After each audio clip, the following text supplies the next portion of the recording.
Good evening. I'd like to call this, with the gavel, call this regular meeting of the Loveland Board of Education to order at 6 p.m. and ask Mr. Giuffre, our treasurer, for a roll call. Mr. Doherty. Here. Reverend Eiler. Dr. Lorenz. Here. Dr. Schwetzner. Here. Mrs. Washburn. Here. I'd like to welcome guests. We do have our administrators with us this evening. We do have a guest. It's a little bit unusual, but we have at least one guest this evening. We may get more as the evening goes on. I know that we have guests listening to us online, and they will listen to the recordings later. So we welcome you all. And I would invite you all to stand and join with us in the Pledge of Allegiance. I pledge allegiance to the flag of the United States of America and to the republic for which it stands, one nation, under God, indivisible, with liberty and justice for all. I will just let you know that my grandson led us in the Pledge of Allegiance at the beginning of the Super Bowl the other night. We had the anthem and the different songs that were sung, and he decided we needed a Pledge of Allegiance. So, we do not, Mr. Giuffre, do we have anyone who signed up for hearing of the public? I did not see anyone. Okay, and we did not have any emails that we received asking to be read as part of hearing the public. I will discuss communication that the board has received a little later in the meeting. There was nothing that was for hearing of the public. Dr. Adopt the Lorenz, I think agenda. we need to approve Oh, the agenda. sorry, forgot to adopt the agenda. Thank you very much. It would be good if we adopt an agenda. So do we have a motion to adopt the agenda? So moved. Dr. Swetchenow moved and Mrs. Washburn seconded, I think. Yep. Any discussion or questions? Mr. Giuffre, can we vote on that? Schwetzner. Yes. Mrs. Washburn. Yes. Mr. Doherty. Yes. Reverend Eiler. Yes. Dr. Lorenz. Yes. Yes, of course. I'll vote yes on the agenda that I forgot. All right. First official item then on the agenda is the January 18th board business meeting minutes. Is there a motion to approve those minutes? So moved. Mr. Doherty moved. Is there a second? Second. Mrs. Washburn seconded. Any questions or comments? All right, let's vote on those. Mr. Doherty. Yes. Mrs. Washburn. Yes. Reverend Eiler. Yes. Dr. Lorenz. Yes, Dr. Schwetzner. Yes. motion carried. We also have the February 1st work session minutes, so it would be appropriate for a motion to approve those minutes. So moved. Mr. Doherty moved. Is there a second? Second. Mrs. Washburn seconded. Any questions, comments, amendments on those? Seeing none, can we vote on those? Mr. Doherty. Yes. Mrs. Washburn. Yes. Reverend Eiler. Yes. Dr. Lorenz. Yes. Dr. Schwetzner. Yes. Motion carried. You will see if you have a copy of the agenda in front of you that the first thing on our agenda this evening is an executive session. This is a little bit unusual. It's not at the end of the meeting. And I will announce when we are ready for the motion to go into it, announce the purpose of it. But I will just let the audience know and those who are listening live online that we will be in executive session for a little bit of time. It won't be just a couple of minutes executive session. And that there will obviously be action taken after we come out. We will be moving to another room and we will have our administrators, our student representative, stay here. We would envision going into executive session with our superintendent, our treasurer, our director of human resources, and our legal, Gary Stedronsky. So just getting that little bit of business out of the way. We'll try to be as expeditious as possible, but you'll just have to bear with us for a bit here. So the item on the agenda is a motion for the board to enter into executive session pursuant to ORC Section 121.22G, 1 and 2. So moved. Mrs. Washburn moved. Is there a second? Second. Reverend Eiler seconded the motion. Mr. Giuffre, can we vote on that? Mrs. Washburn. Yes. Reverend Eiler. Yes. Mr. Doherty. Yes. Dr. Lorenz. Yes, Dr. Schwetzner. Yes. motion carried. I have us going into executive session at 6:05 p.m. I started with a 9. Hoping that's not the end time. All right. John,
Thank you. Thank you for your patience. Mr. Giuffre, can you record that we came back from executive session at 7:20? Thank you. And we will resume the agenda of the meeting. The next thing on the agenda is administrator reports. As our regular guests know, and as the board members know, those are reports that appear in board docs. They are for board members to peruse prior to the meeting. They are information that helps us with the rest of the agenda. Yes, Mr. Daugherty. Yeah, I just, two quick questions on those reports. Professional development is, the scope of professional development for the staff is described in those reports. Is that the extent of the PD? Is that a comprehensive statement of what PD elements were okay. And then secondarily, maybe just a reinforcing or a comment, particularly for the public, the full-day kindergarten registration is open or about to be open. It's open. We've got initial responses. We've got initial numbers that looks good for all-day kindergarten. But as you know, kindergarten enrollment goes all the way up until the first day of school, but it's open. Mr. Coles, I don't know if you have anything to add.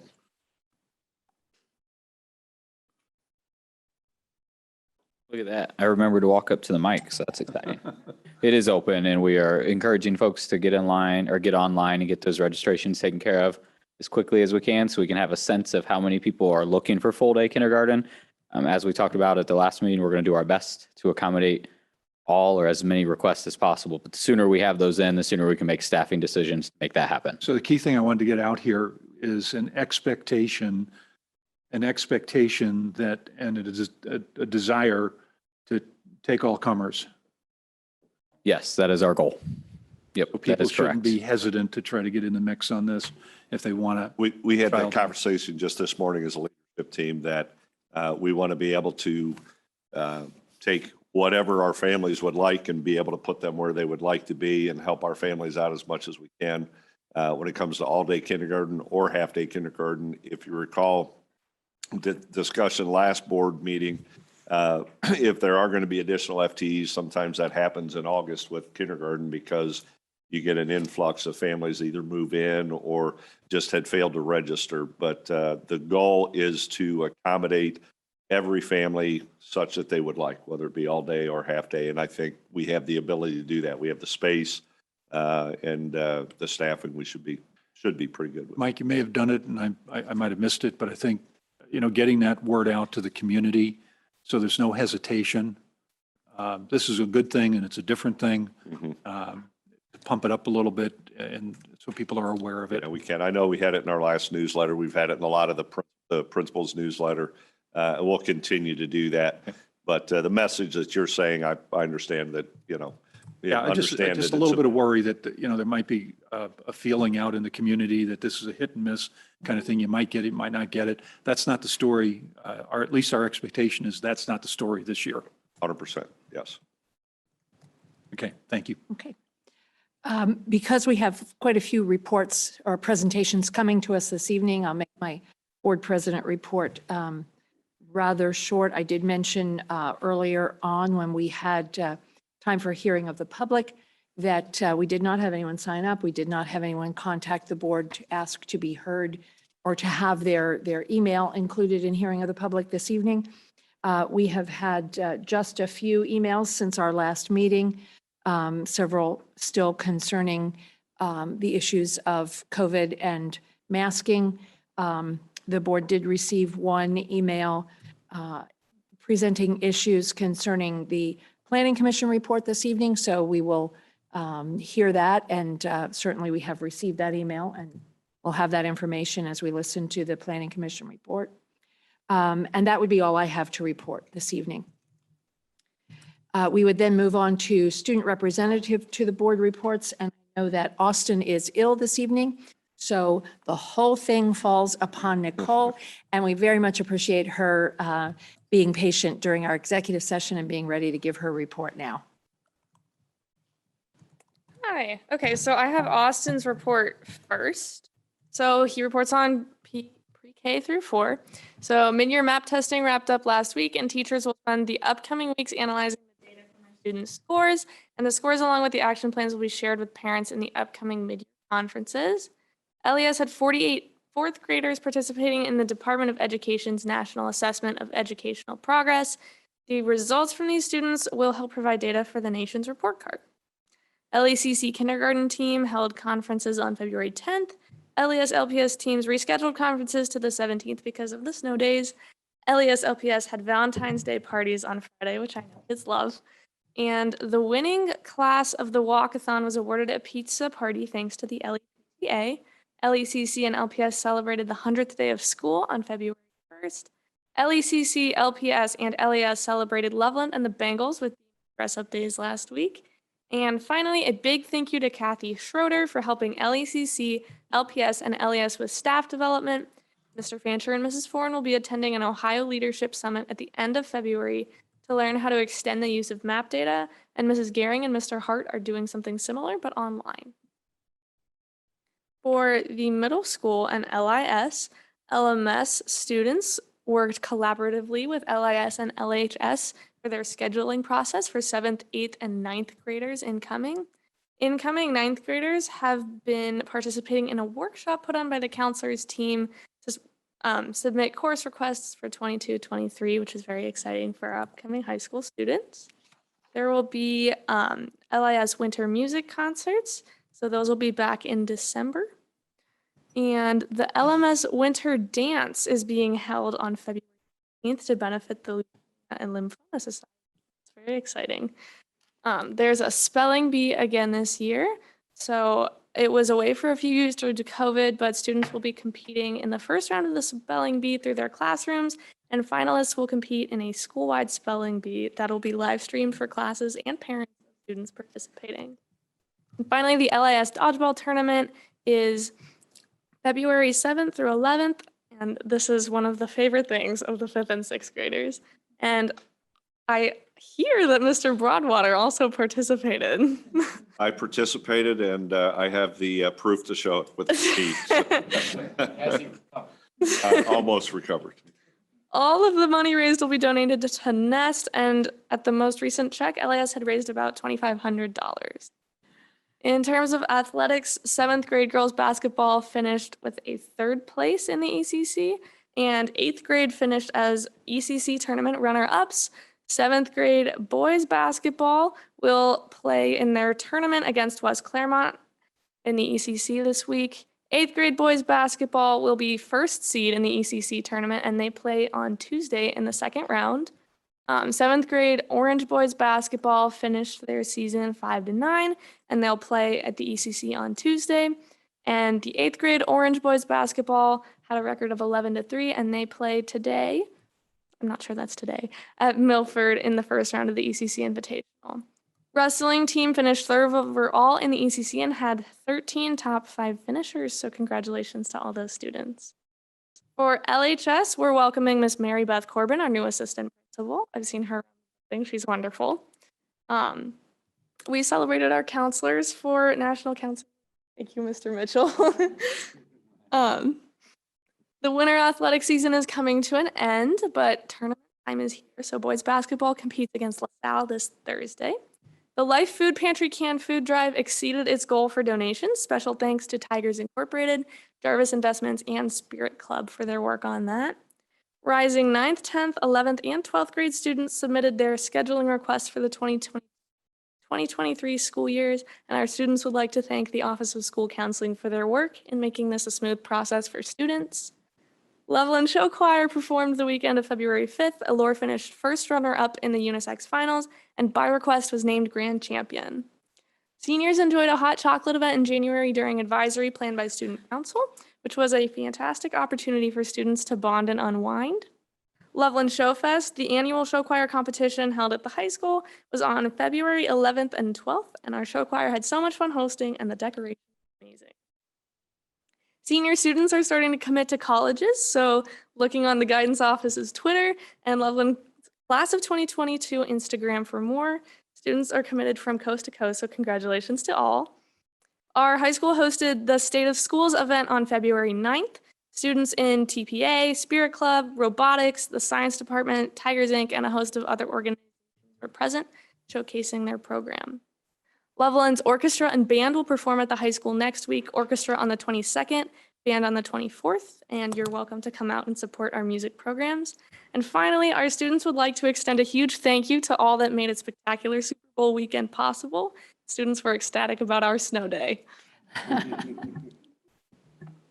Thank you, Nicole. Anybody have any questions? Okay, just for those of you, that was a ton of information. Some of the end was high school information that Nicole shared with us, but most of the other information is available on board docs, either under administrator reports or under student representative reports, so that that information is there. If you didn't get all of the notes taken that you wanted to take, you can find that information. It's great news about things that are going on in all of our buildings. And as always, Nicole, you are welcome to stay for all of the presentations, all of the meeting, but if you have work that you need to do whenever you need to leave, that is okay as well. I think she's made her decision. I think so. Thank you.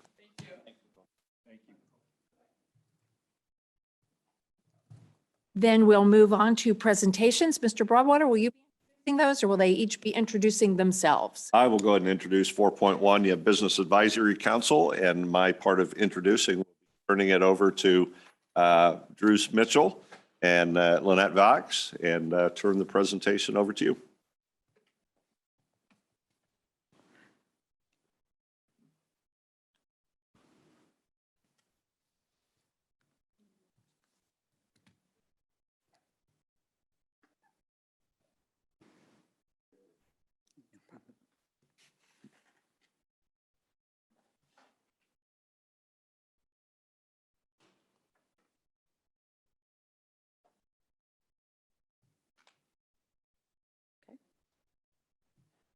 Okay.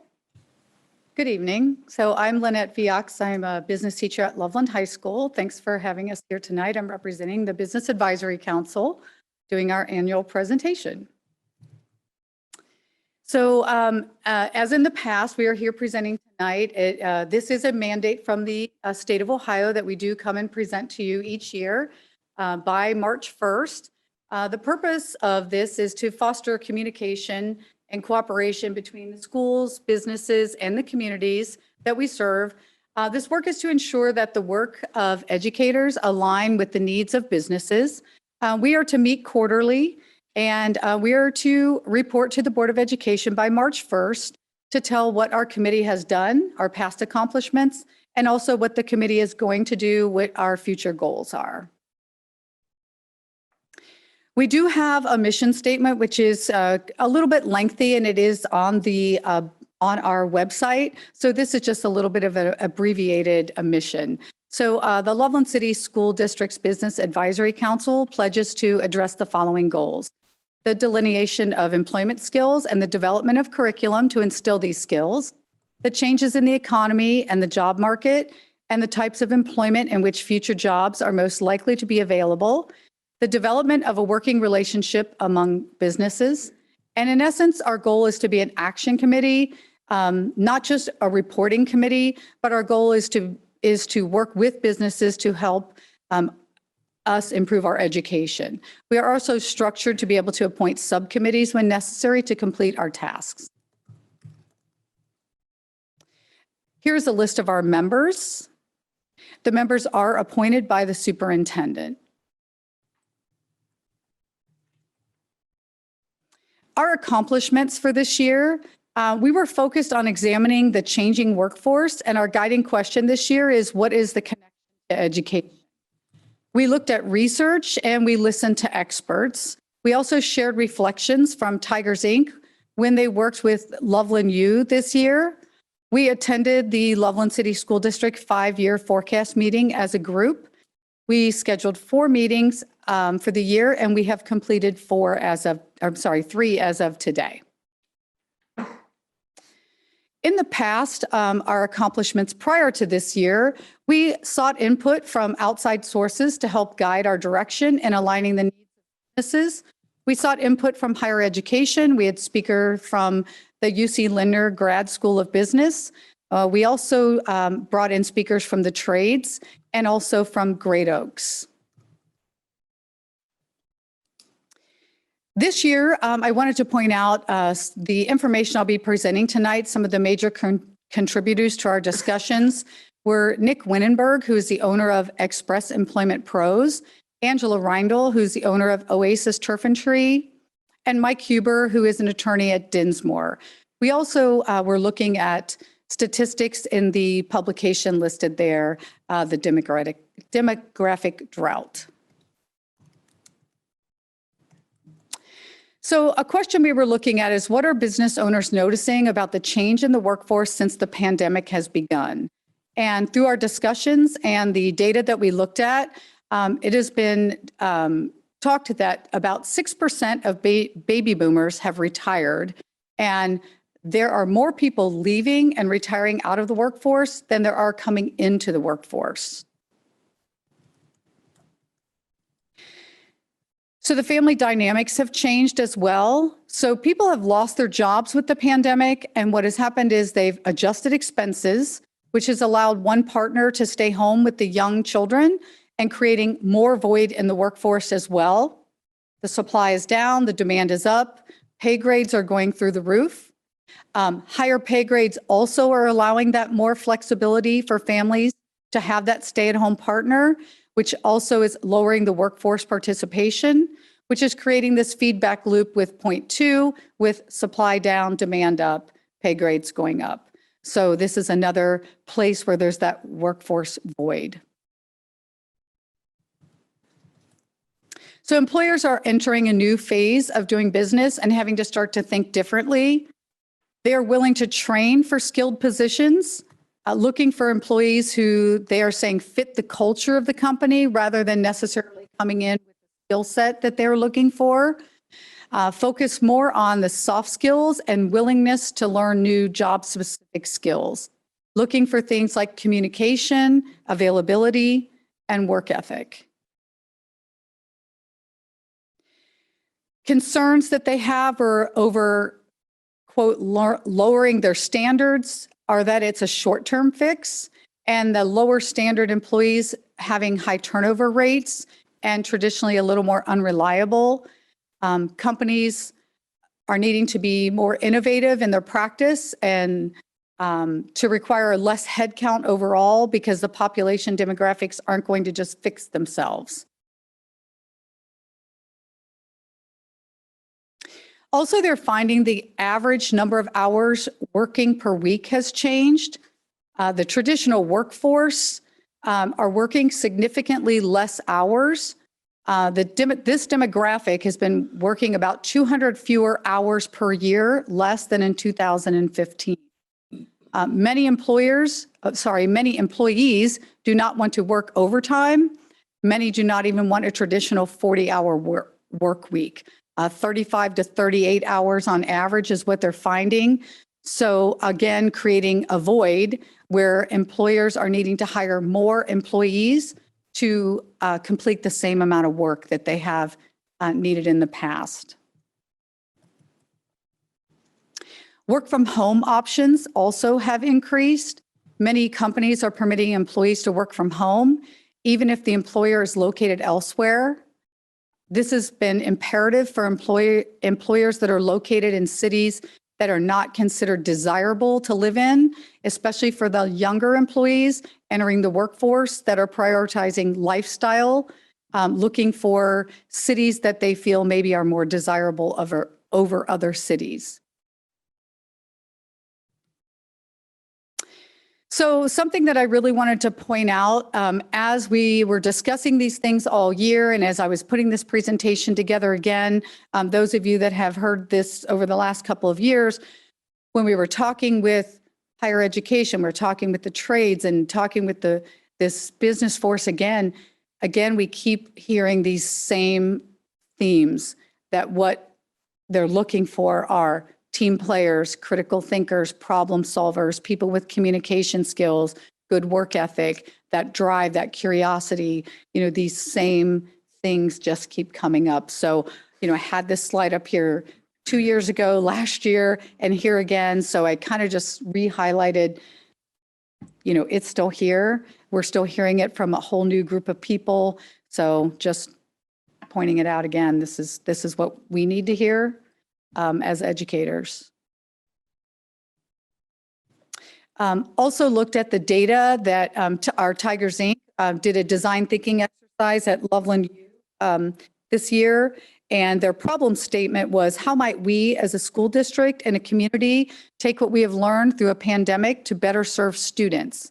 And some of the results that they found that evening through the community that was a part of Loveland U were they would like to see more student-centered learning, less direct instruction, more student choice, more real-world situations, project-based learning through all academics, classes getting to work in the community, real-life problems, engineering projects, attention to detail, to be able to present opportunities for student leadership across all grades, emphasizing leadership roles,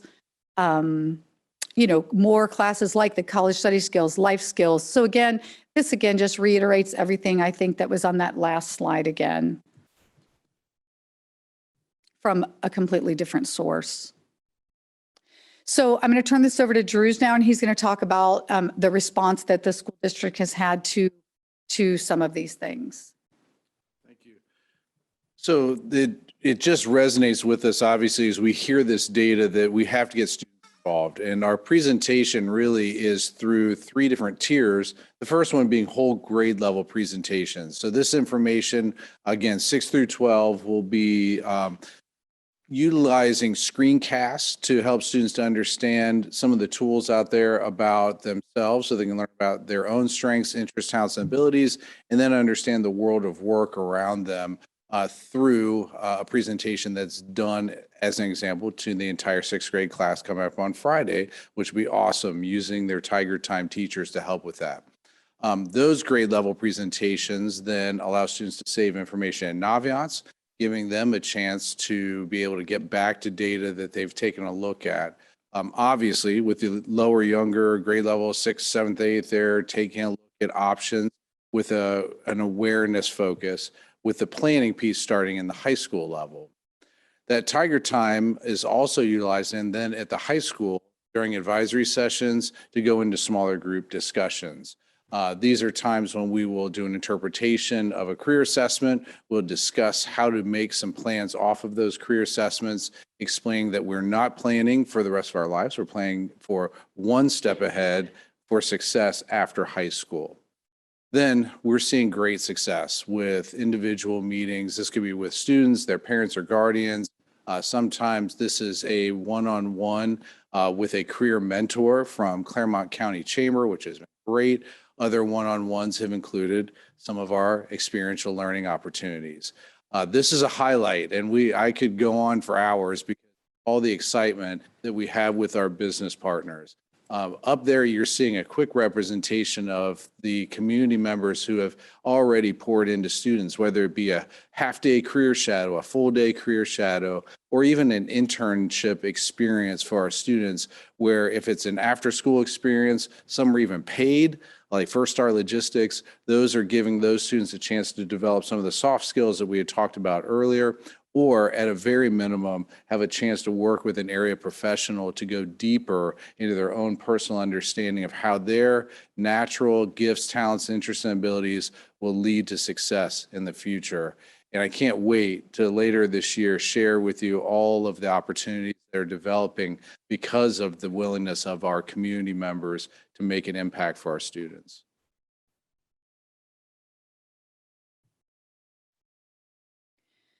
So our future work as a committee is to continue to look at the economy and the job market.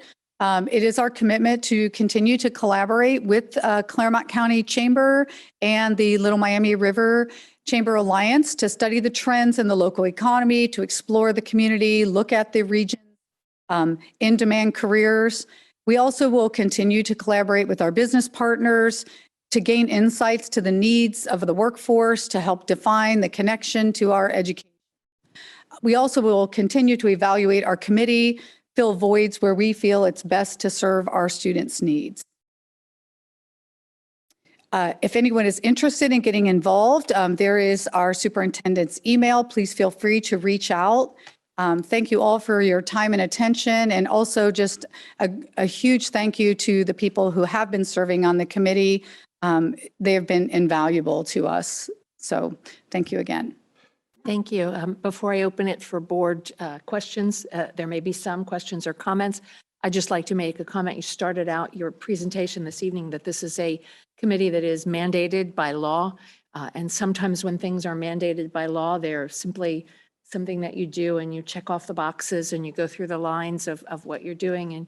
And what we've seen over the years as this committee has operated is that this is a group that is working, doing great things for the students in Loveland schools. And a lot has come out of this Business Advisory Committee. So we really appreciate hearing about it. Thank you. If I could jump in and just say thank you to Andrea Connor also, who does all the legwork, does a lot of the work. Led a enjoyable learning activity this evening in the meeting.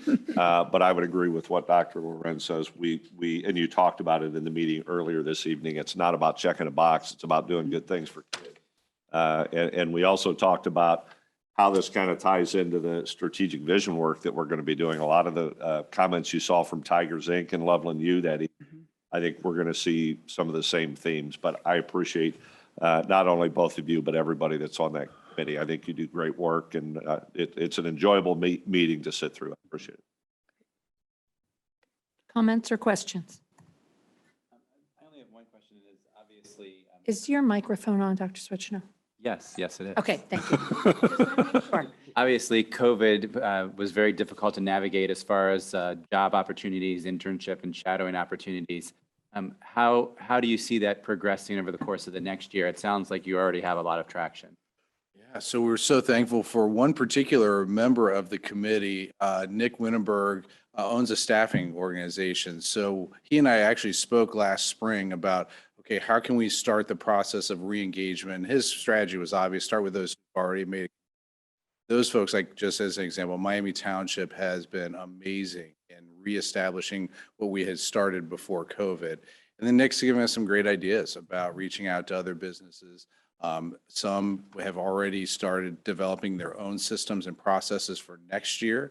And so we're seeing students who are applying then for those internships probably within the next month. Anything else? Mr. Doherty. Yeah, I'll just, nicely done. Thank you. And the word that kept kicking around in my head was very believable. This was my world for a whole lot of decades. Yes. And when you said things like soft skills, and the slide that I'm looking at it now that talks about critical thinking, problem solving, communications, a team player, the analytical skills, critical thinking, problem solving, community. There's a reason it keeps coming up, right? Because this is what works. This is what businesses have figured out creates effective teams, effective organizations, and success out in the world. So this group has done an excellent job, I think, in gelling those ideas together. And you've done a terrific job of, bringing it here and trying to figure out how do we connect with these major themes and prepare young people knowing these things for success down the road. So really well done, really important stuff. I love hearing about this. And just thank you. Thank you for doing it. Thank you. It's good stuff. Thank you. Reverend Dialect.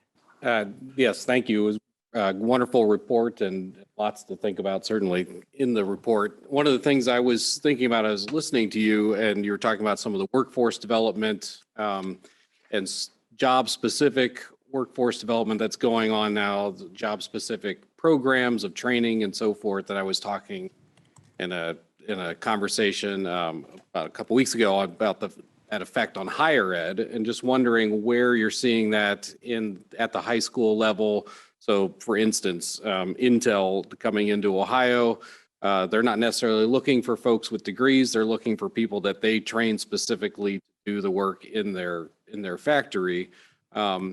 So that has effects on higher ed, clearly, but what effect do you see in the high schools? Is that starting to trickle down into the vocational settings and so forth to, programs specific to particular companies and things that they're looking for? How is that, are we starting to see that at the high school level? Yeah, absolutely. A local one is Festo for us.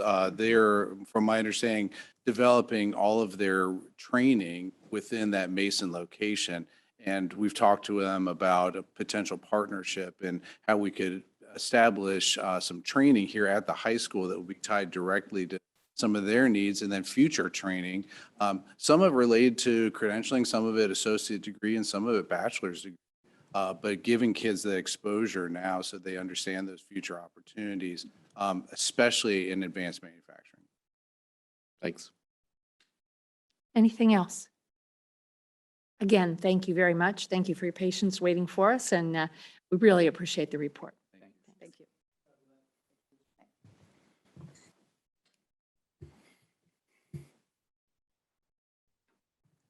Next up is our Planning Commission. Will they introduce themselves, or it is a board planning commission? It Shall is. I- I don't know if Dr. Switchnow or Washburn wanted to say anything, but the Planning Commission, the same, would say thank you to all of them for waiting patiently. I know Donnell is ready to go, so Donnell, I'll go ahead and introduce.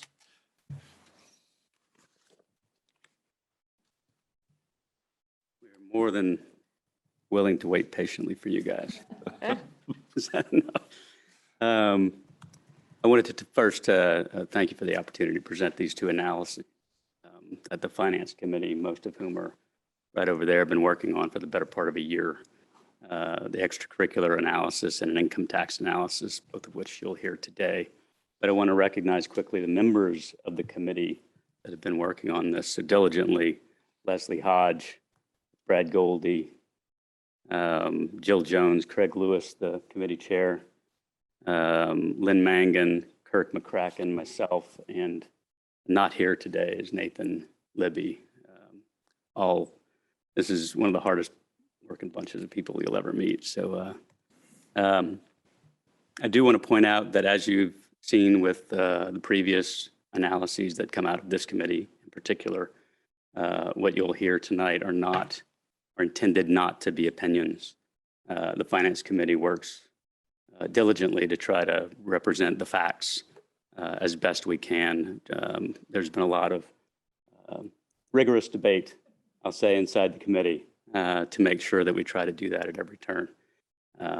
So I hope what you'll hear and see tonight is taken in that vein. With that, I'll turn it over to Jill, who'll start the extracurricular one.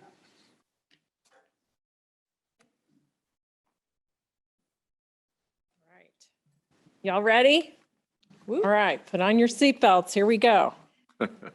Okay, so as Donnell mentioned, our group has done lots of work so far. We did a teacher salary analysis. We did an administrator analysis. And so extracurricular was next. So we were looking to answer questions. So Jill Jones, the taxpayer, what do my taxes pay for? Jill Jones, the show choir parent, what do my show choir dues pay for?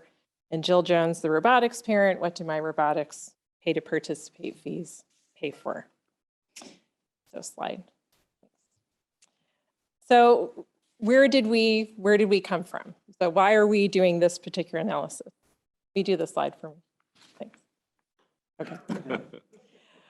So we wanted to know more about how this funding model works. So we're looking at athletics, robotics, and music. How much is funded by the Boosters organization? How much is funded by the general fund? And how much is funded by our pay to participate fees? I do want to point out that when I refer to the general fund, that is the fund that is funded by taxpayers. Slide. So one thing to know to understand all of this is, what is an extracurricular? What is curricular and what is co-curricular? So extracurricular is what you might think. It's outside of school hours. It's not for credit. It's independent of the curriculum. So back in the day when Charlotte played lacrosse, that was extracurricular. It did not have anything to do with earning credit at school.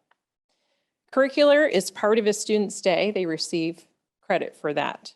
So fast forward to Charlotte as a sophomore and she's on Allure Show Choir and she participates outside of school hours for that, but there is also a class that she takes a bell in high school for Allure. So that is a co-curricular. And then we also have, co-curricular is the Allure, so it's both things, and then curricular is part of the student's day receives credit, so not outside. Slide. All right, so athletics. We're going to start with that tonight. All three, athletics, robotics, and music, they all have revenue.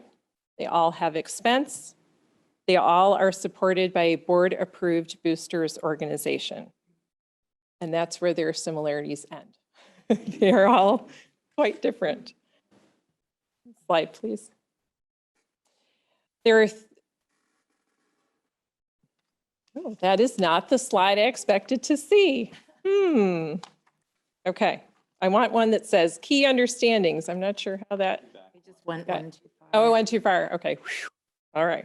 Here we go. Sorry about that. All right. So 3 key understandings that we discovered in the athletics analysis. One is that budget changes were made as a result of the levy failure. Those budget changes were there is no longer an assistant athletic director at the high school. And we have a full-time athletic director at the high school and a part-time athletic director.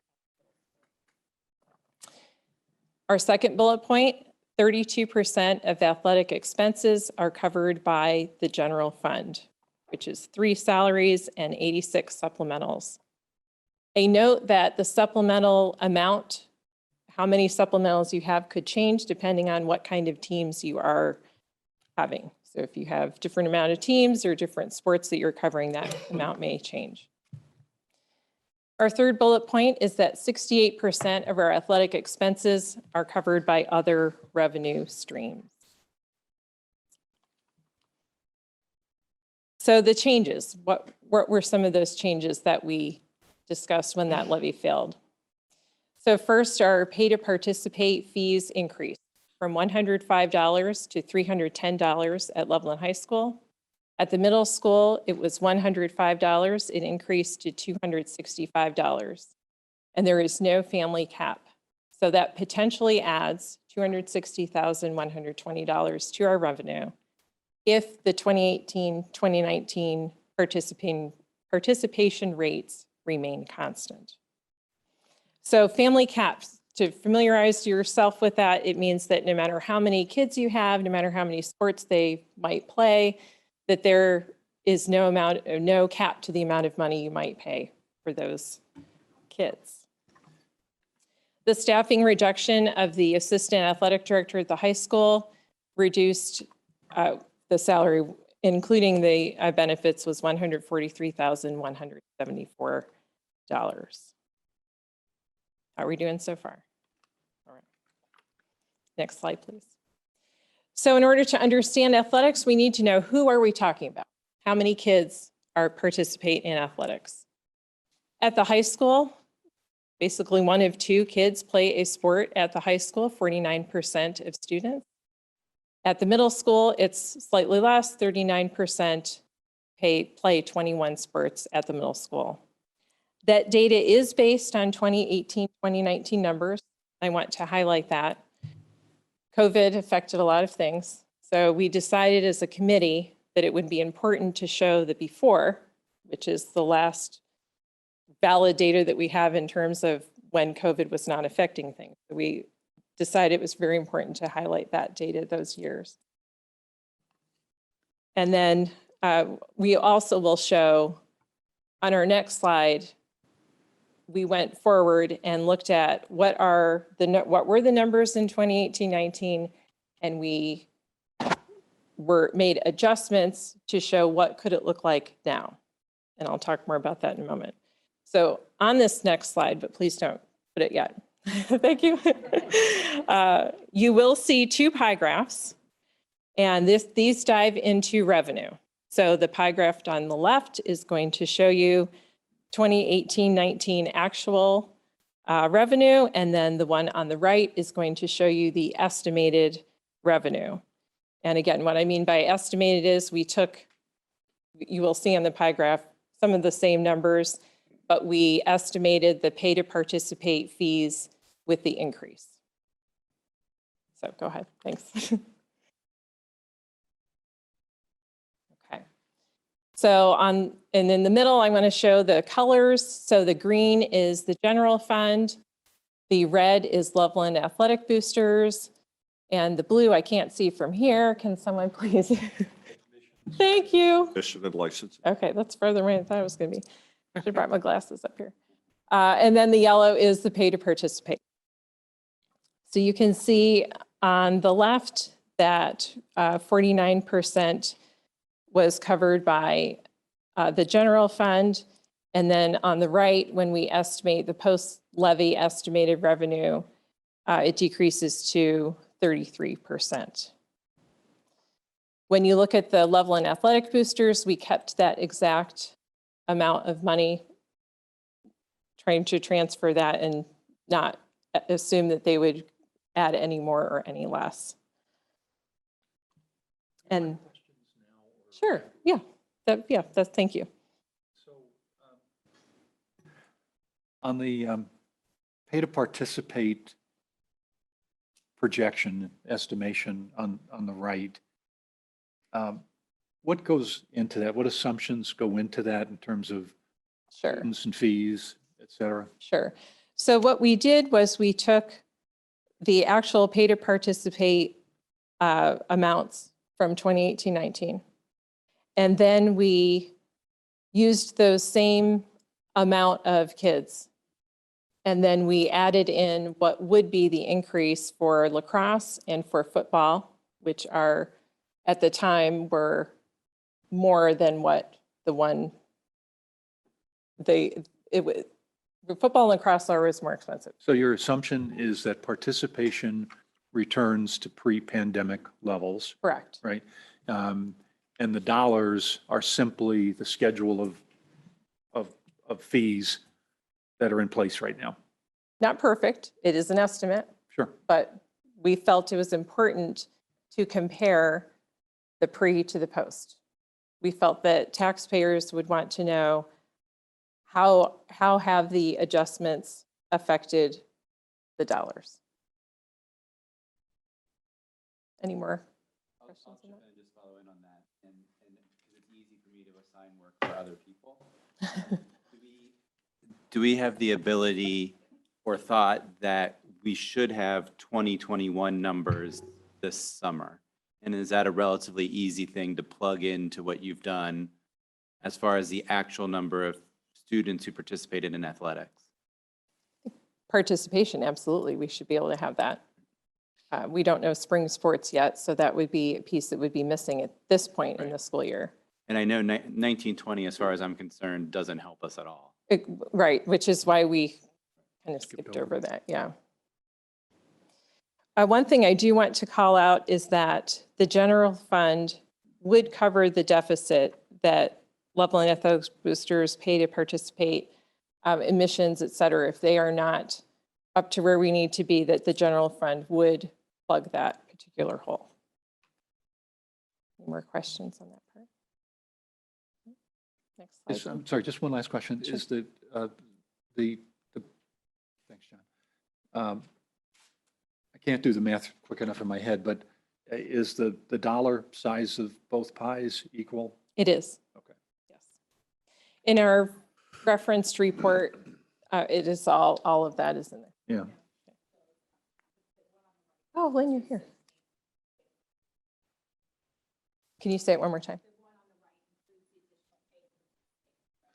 Right. But the total estimated cash inflows are the same.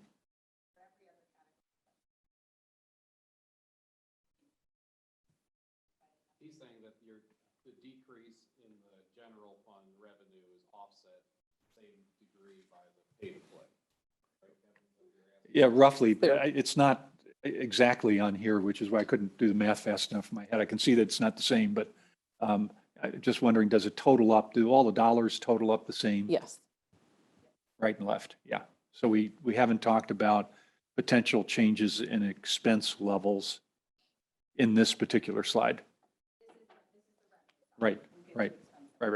Okay, I'm with you. Next slide, thanks. So athletics revenue has 5 sources. The general fund, and we understand that general fund is not a source of revenue per se, but it does pay a bill, so to speak. Pay to participate fees, they go to 2 places, the athletic department and the general fund.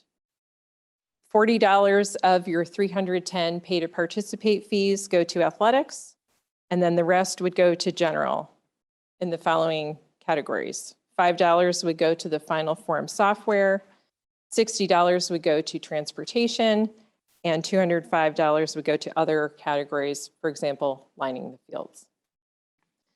Admissions is also a source of revenue, licensing agreements, and field rental is an additional category of revenue. So when you look at revenue, it's also important to look at Loveland Athletics boosters. They had $436 and $436,000. Oh boy, $436,040 in revenue according to their 2019 Form 990. Good to go to the next slide. Okay. So what are the complete expenses?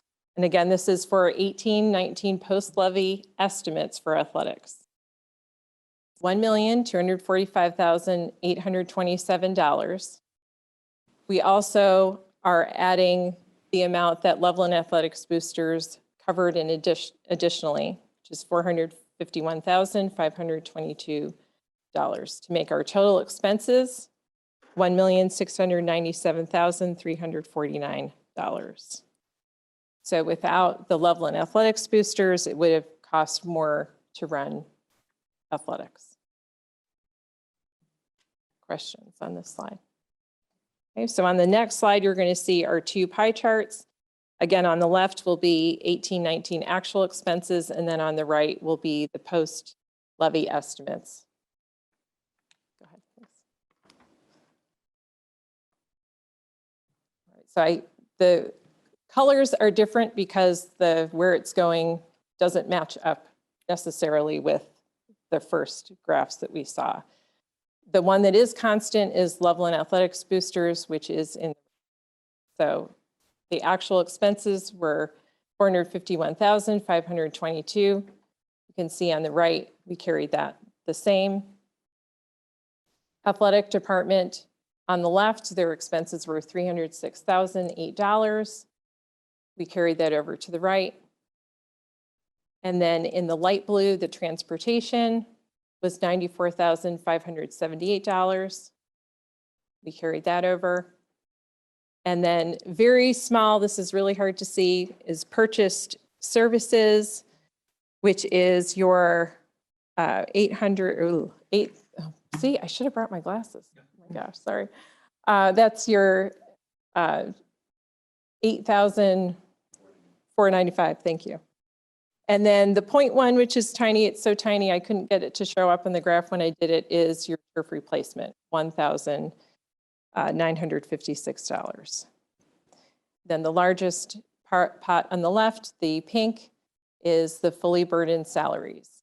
So $858,689.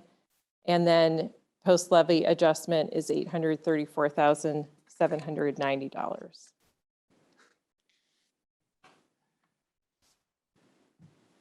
Questions about this slide? Judge, can you just explain the fully burdened salaries and how that differs in the revenues and expenses? So fully burdened, first to understand that term, that includes the amount for benefits and things like Medicare and all of those pockets. So what we looked at on the left was what was that amount before the salary, before the reduction was made in the high school assistant athletic director. So that is the difference in between our 18-19 actual and then on the right, the 18-19 expenses post levy. Wasn't that like 145,000? It was. That was the question I was going to ask as well. It may So be why? picky. Yeah, so why is Okay, there? so we call this out in the report. This is something we were worried about getting into the weeds tonight, but I will go into the weeds. There was 119,275 that was not allocated in the district. I think it was, that wasn't allocated to our salaries and supplementals. So that is something that we do call out in the report, but when you look back through, this is why this was so complicated. When you look back through all of the details, it did not show up in the district actuals. Okay.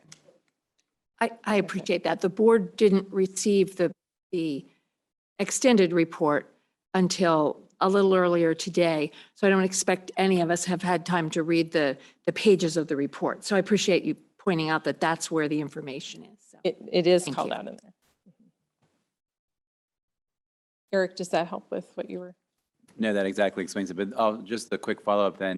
Is that $120,000 that you guys had looked into and couldn't figure out exactly what it represented? It took some understanding, some digging to figure out where that was, how that happened. But we understand it now. Is that I'm fair sure to I'll say? understand it eventually. Okay, yeah. The hard part about the athletics is, as I learned the very hard way, is it's not a black and white. It did lots of jumps and all around. So that's why I told you, put on your seatbelt. All right, so our athletics expenses covered by Loveland Athletics Boosters. So we have OSHA postseason expenses, which include hotel, food, awards, transportation, facility upgrades. Examples are signage, paint, stadium-wide screens, windscreen trees for the tennis courts, some capital improvements, for example, the weight room. Big equipment needs, competitive cheer and wrestling mats, fitness center equipment. So these are all recent examples, and needs determine what they purchase and what they help with. The athletic expenses covered by pay to participate, admission, field rental, licensing agreements, and fundraising come to the total of $699,613, or 41%. That is after the increase and with no family cap, which would be, they would cover uniforms, equipment, game needs, miscellaneous administrative expenses such as final forms, trainers, referees.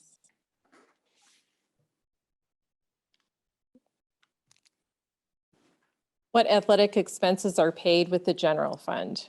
The total there is $546,214, or 32%.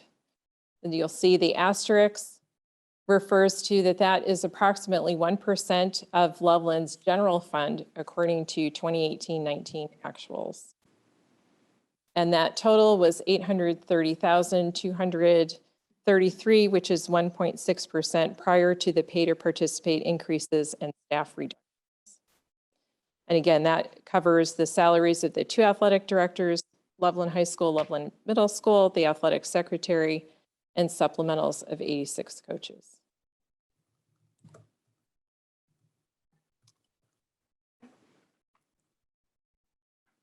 Which brings us to an average total sports cost per athlete. And again, this is an average.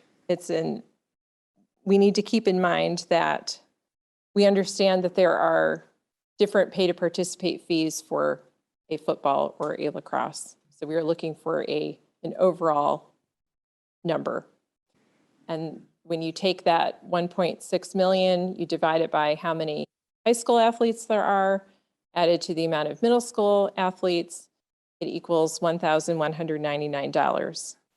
Of that $1,199, Loveland Athletic Boosters pays for $319. The general fund pays for $386, and pay to participate and would pay for $494 of that $1,199. And let me just chime in, the way that I understand that, an athlete represents a participant in a single sport. Correct. I could be an athlete 3 times if I was that athletic. Yes. And believe it or not, that particular piece was very difficult for us to figure out because we didn't want to double count someone or unnecessarily count someone 2 or 3 times. So that was even a piece to all of this. Source of funding within the boosters. Want to talk Can't about that a speak little to bit? that. Say again? I can't speak to where Athletic Boosters gets a lot of their funding from. I'm not a member of Athletics Boosters. Lacrosse went to show choir, so. That would be something that it would be interesting to see there where they do have a lot of their funding. But that's not something. What was that?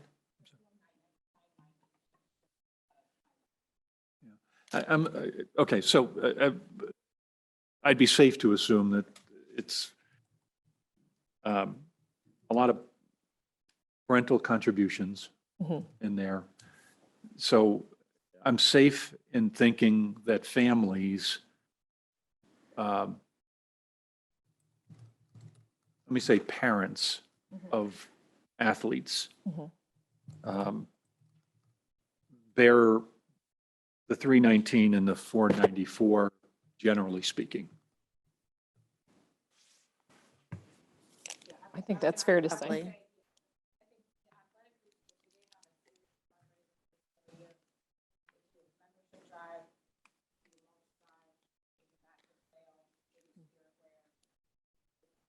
Tiger Ball.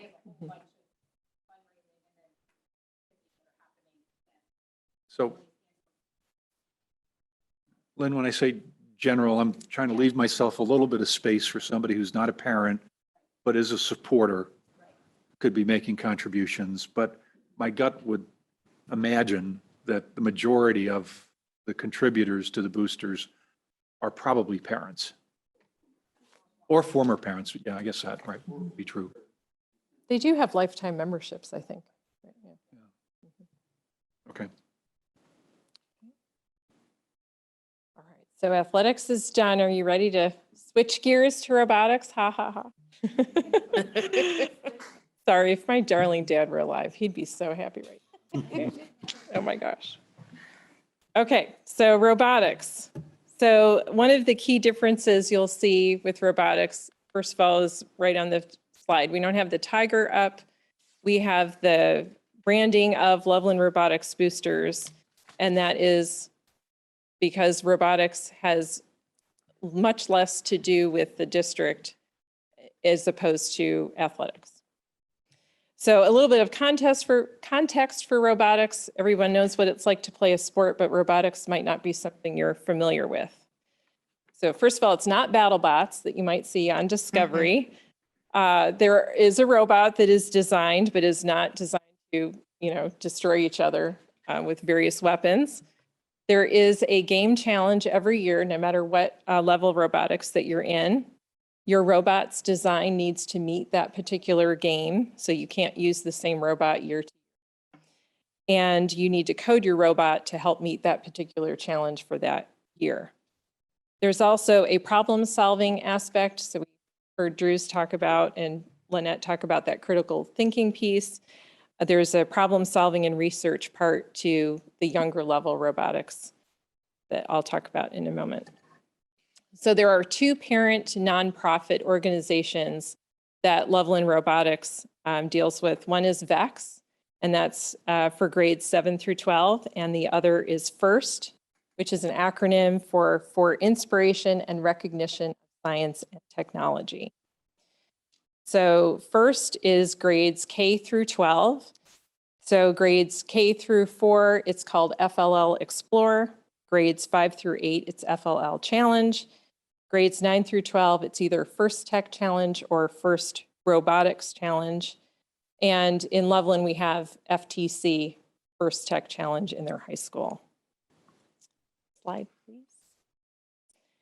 So in the robotics analysis, we have 3 key understandings. One is that Robotics Boosters is new to the scene. We were board approved in 2018. And a second understanding is that robotics teams control their pay to participate fees, not Loveland Robotics Boosters. A third understanding is that all expenses except 3 supplementals are covered by Loveland Robotics Boosters for the pay to participate fees. So one thing to think about, it's different in athletics where when you're a kid on a team and you're the coach, you don't really have a lot of say in how that pay to participate fee is spent.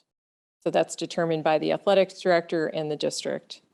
If you are on a robotics team, you decide pretty much all of where that money is going. So the amount is set by the coordinators, but the team is in charge of the budget. So for example, my daughter Tess is running a team. I am the official adult mentor because you need to have someone 18 or over, but she is the person running the day-to-day operations of the team. And so with the 115 team participation fee, she decides how much we'll spend on the presentation, how much she will spend on when we started the team, you need some sort of kit to start yourself off with. And I just looked on Amazon tonight to see what the current cost is. It's $350. And so we were lucky to have a friend that lent us one, but otherwise that's part of where those would go to. So we will actually probably return money to team members since we didn't end up paying that particular amount. If you're a kid on the FTC high school team, you might choose as a team to not buy a particular amount of servos on your way to Worlds a few years ago, and you may choose to regret that particular choice, and that may or may not have actually happened a few years ago. But the kids truly determine where the money goes and how much they spend that particular money. Joe, can I right. interrupt? The Please. 3 supplementals in the robotics boosters or in the robotics program are used for what? They are coordination of the teams for tournament organization. Let's see, so there's one at the middle school, and that middle school supplemental, that person runs the VEX teams at the middle school. And then the high school, there's a coordinator and then a part-time coordinator, and the part-time, they both work with the VEX teams at the high school. So And I asked that as a lead-in with what you'll probably say next, which is unlike the athletics program that has supplementals for coaches that are paid, the robotics team does not have that. Correct. So all of the K through 8, I'm thinking K through 12, if you look at the FTC, all of those coaches are volunteers. So when you look at our participation, and again, we used the numbers 2019 to 2020 because 2018 was our very first year. So everything looked very different our first year. So our demand exceeds supply of volunteer mentors. So like Eric was talking about, because it's volunteer and FIRST has a criteria of in the grade that Tess is working with, the first grade students, FIRST sets a max of 6 kids per team, and they have to have 2 adult mentors that are fingerprinted, background checked. And then in FLL Challenge, that's 10 kids per team with 2 mentors that are background checked or fingerprinted. And FTC, so the high school, you can have 15 teams, and you need to also have 2 mentors. So our demand exceeds our supply because, as you know, that's a low ratio of kid to mentors. It would be hard to do it differently just because of the hands-on component of robotics. It would be hard to give every kid a piece of that hands-on part if you had more kids on the team. So what's coming in? So in 1920, robotics revenue had 3 sources, totaling $3,233.41. that came from donations, from fundraising, and from membership fees. We had our one and only our fundraiser that year, which was Breakfast with the Bots, that has been canceled since then. So our fundraising was not very much. So our pay to participate again is not here. That goes directly to robot parts, presentation supplies. So in the high school, when you're on an FTC team and you have a traditional competition, they have pits, much like a trade show. So the parts to that are something the team would need to pay for. VEX, which is used at the middle school and the high school, is much different than FTC in that most of the parts are reusable. So they can reuse year to year. FTC, it's different. You can't reuse a lot of your parts. Did we host a competition as well? Yes. Where did that revenue go to? So that would go back to the boosters. Okay. Yeah. Honestly, it's quite expensive to run a tournament. We make money on concessions, but it costs a lot to have it in terms of what you need to have in place and the judges and all of that. So, okay, next slide. So what are the expenses for Loveland Robotics boosters in 1920? $3,137.07 was our official year 2. And again, our robots are paid for by that pay to participate fee. It was $100 back in 2019 for an FLL team. For FTC or VEX, it was $200. I also want to call out that if you're on an FTC robotics team in the high school, part of the design of the team and part of FIRST's requirements is that you have 3 sub-teams. You have the build, which is the engineering, you have the programming, and then you also have a business team. And that business team is charged with getting sponsorships for your robot, seeking grants for your robot. So that's part of what they are working on doing, is creating a business plan and seeking opportunities for revenue for building their robot. Questions so far about robotics? Okay, thanks. So the expenses covered by Loveland Robotics boosters, we do buy some equipment. So for example, that team that Tess that started, the kits are $350, and we felt as a boosters organization, it was important for that not to be a barrier. So we bought kits and we rent them to starting off teams for $50 so that they don't have to make this $500 investment to start a team. They have an easy way to get the equipment that they need. We also pay for a senior celebration and 2 scholarships for seniors. We pay for a t-shirt for each participant. We do give the teams discretionary team money. I think it's $10 per student that they can decide how they want to use that money, whether it's for robot parts or something to do with their presentation. We do make one-time purchases. We had a mentor build a trophy case at the Loveland High School to hold all the trophies. That's fun. And tournament supplies and services. Okay, next slide. The expenses not covered by revenue are the 3 supplementals for the coordinator and assistant coordinator, which totals $8,000. That comes from the general fund. FLL Explorer, FLL Challenge, FTC robot parts, VEX parts, tools, equipment, storage, presentation supplies. So one thing to note, there is a robotics room at the Loveland High School. Everything in that room, all of the power tools, all of the wrenches, screwdrivers, the camera equipment, they need that now. All of their tournaments have been online, so they record what's happening with the robot. All of that, those cameras and those computers belong to the FTC teams. They have purchased that with their participation fees, mostly the donations that they're receiving from the community and from those business sponsorships that they seek. Questions about that? I can do the easy math on this one. So the amount that the school district is spending to support this program at its current participation level is $75 per kid. 73, and it's actually less than that because we participate now than we did when I called this out. So It's a pretty good value for all of the, not only goodwill, but just how much they've learned. It's been an incredible program. it's amazing. It's changed my daughter's life.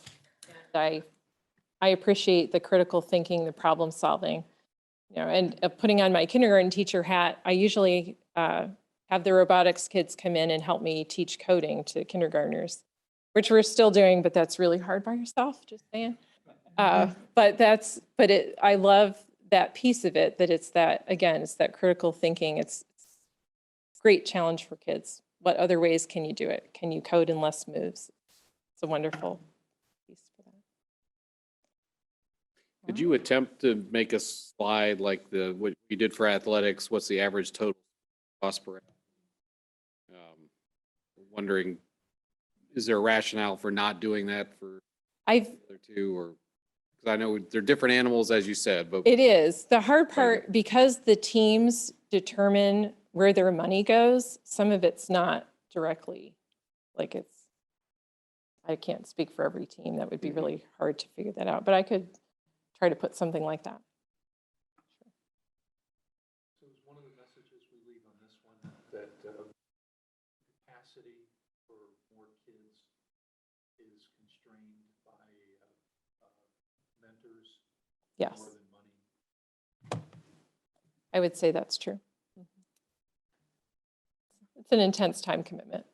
So, Is it also constrained by the space that we have? yes, yeah. We barely fit 2 teams. In fact, they really can't be in the room at the same time because we only have 1 field. And so when they both want to be on the field, which is literally this week, they both have competitions. So we have shifts where some go in the early morning, some go in late at night. It's hard to fit that.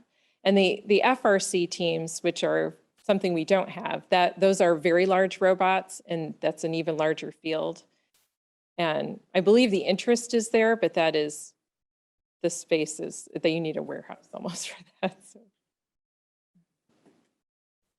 All right, thank you so much. I will turn it over to Donnell for music.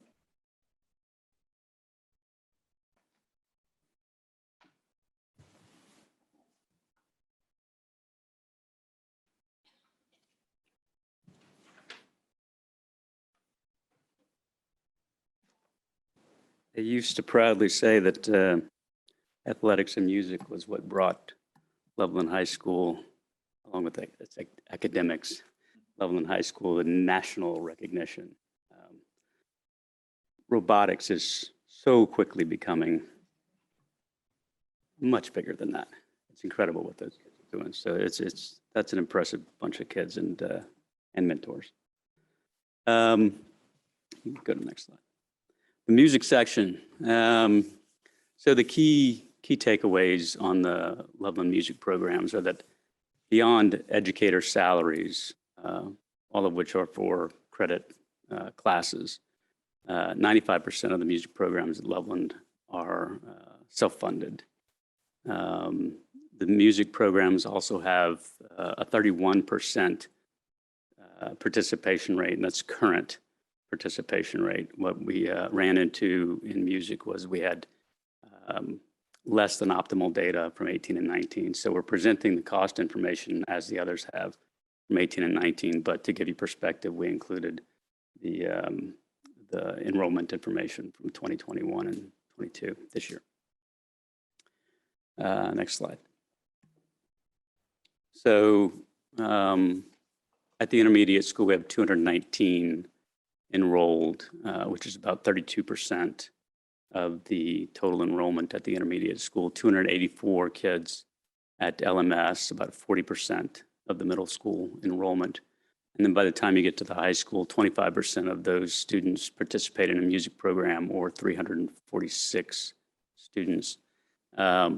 Important to note that at the intermediate school, 5th grade is required.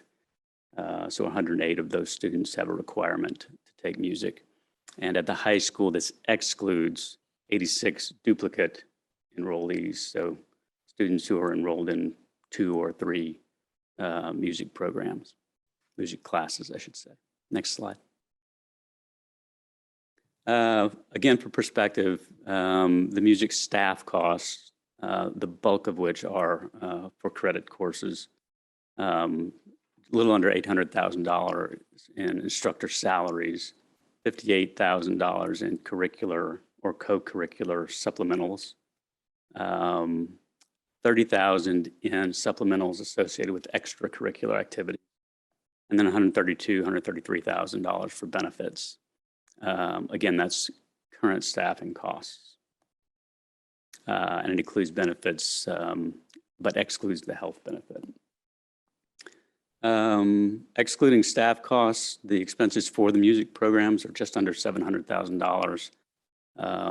In 2018 and 19, 4% of that, or almost $28,000, was funded by the general fund. The average across the 4 or 5 years that we studied was 5%, so pretty close. The remainder is funded and or managed by the music boosters. In 2018 and 19, that was $666,000. The revenue in the general fund, all general fund revenue comes from pay to participate. The district charges pay to participate fees, relatively small, between $10 and $50 per student.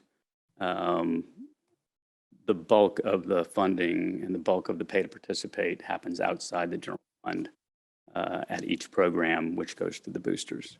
The expenses in the from the general fund was for classroom supplies, instrument repairs, and rentals.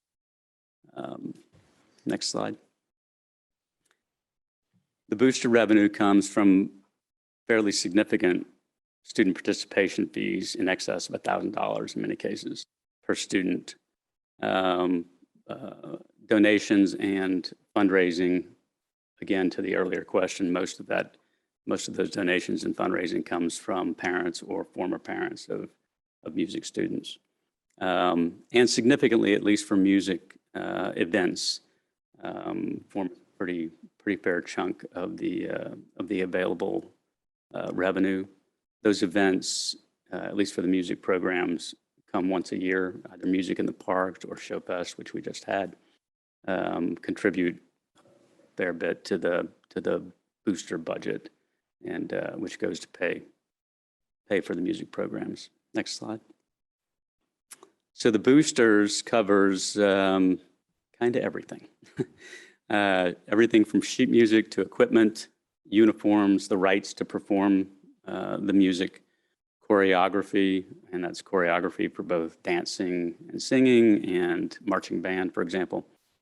Contest fees, significant travel costs. The boosters also fund scholarships for talented students and those students who are looking to make a career in music.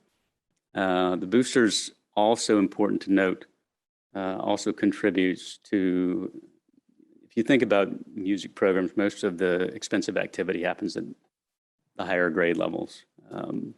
Starts in middle school, but really the expensive stuff is at the high school. But the boosters fund also classroom costs, you might call it, for music programs and music teachers at the lower level classrooms. Each year they allocate a portion of their budget to increase appreciation of the music and the fine arts. Next slide. Is that the last slide? That's the last slide. Questions? It gets hard with music to me because there's the significant curricular component, the co-curricular component, and then the extracurricular component. I know that a portion of the savings or the failed levy went to removing staffing in the music department. Do you have an idea what the staffing costs were before and after the levy as far as the curricular component? Or is that not really a part of what you looked at? I don't know the answer to that. I think there were 2 positions eliminated after the levy, but I'd look for someone else to follow up on that. And the follow-up really, as I look at this, is, and I think that one of your slides explained it best, essentially 95% of the extracurricular costs of the music program are borne by the participants and the fundraisers for those participants. Yes.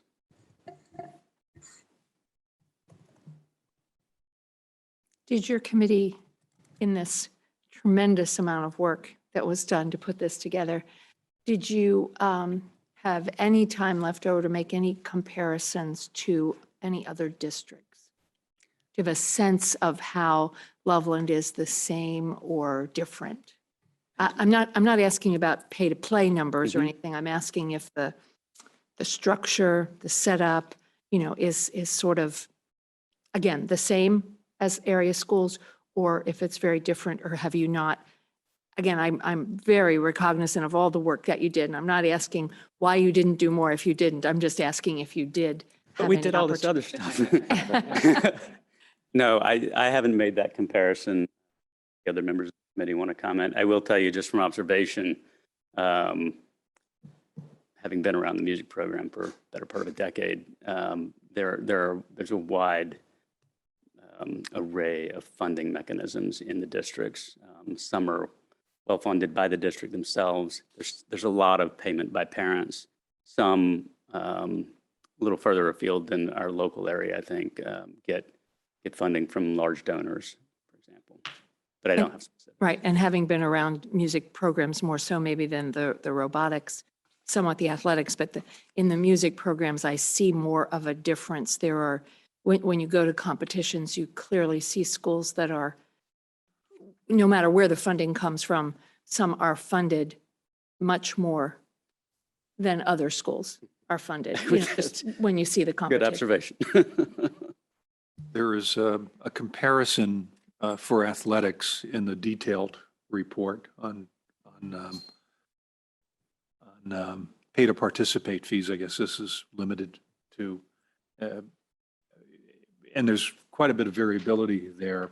Sounds like maybe not as much as we would expect to see on the music side, from what I'm hearing you say right now. Ask the question again. Yeah, sorry. So we have a chart in the detailed report on athletic pay to participate fees, and there's probably, I don't know, 10 districts that we're compared to there. Oh, well. So we can see how we are typically higher, maybe universally higher than all these other districts. If we were to have a similar chart on music, I think based on what you're saying, we'd see a lot more variability because there's just different models that people have come up with over the years. I think so. I don't know about the other districts. Pay to participate.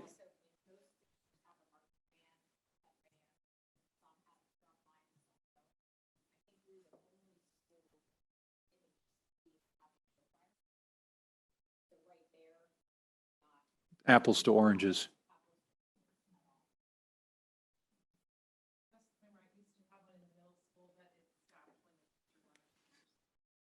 So do you have a sense? I mean, I've got the data on athletics to say that parents and community members are paying fairly significant delta to surrounding districts. Is your sense that Loveland parents and boosters are also paying more, or is it kind of more typical as you go across? It would, whether or not they're paying more, it would have to be that they're paying most. Because by definition, if the bulk, 95% of the cost is being borne by other than the district, whether it's 10% or 50%, the parents and or donors in this district are funding the bulk of the cost, non-salary cost. There's the small pay to participate, the $10 to $50. I think 50 is marching band, 10 is pep band, show band. Those are at the end of the day not going to add up to more than 30, 40,000. Okay. Any other questions, comments? Just to me, it's you shared a lot of information, a lot of data here. What major messages do you think we should take from all of this?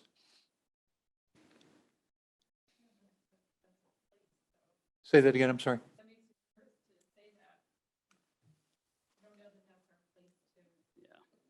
I think that if we were to provide takeaways, I think we've provided those in the key messages.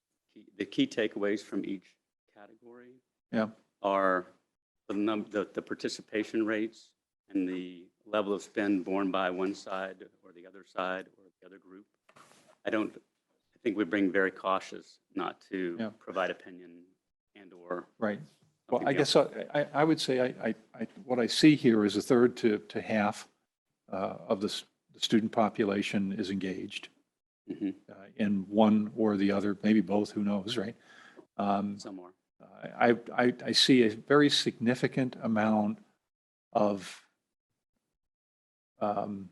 expense coverage outside of the school budget. I guess the strategic planning process will help expose community perspective on all this, and we'll be better informed on that side of it.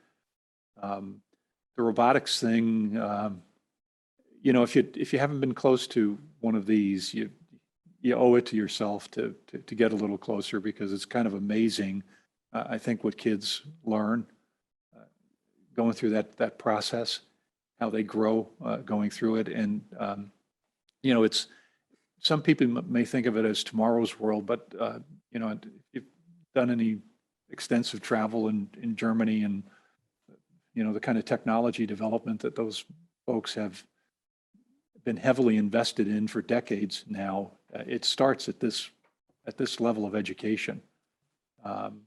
People that, you know, understand how to not program a little robot running around the floor here, but big robots and major handling systems and factory automation, and you know, the control systems that run those things are largely built by people just coming out of these grades.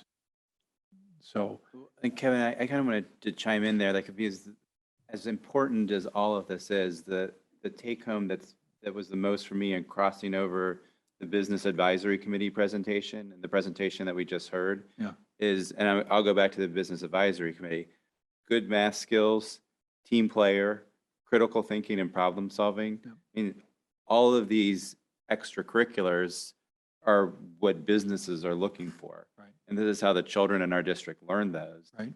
And to me, it's very important for us as a district to support that as much as possible. You know, it started to hit me going through some of the conversations during the election process about the importance of these things. And it made me reflect on the fact that what I learned in the classroom is, I don't know, it's less than the majority percentage of what I learned when I was in school. And much of it was driven by the human interactions that occurred outside of the classroom, but in some school-associated club, process, event, whatever it was, you know?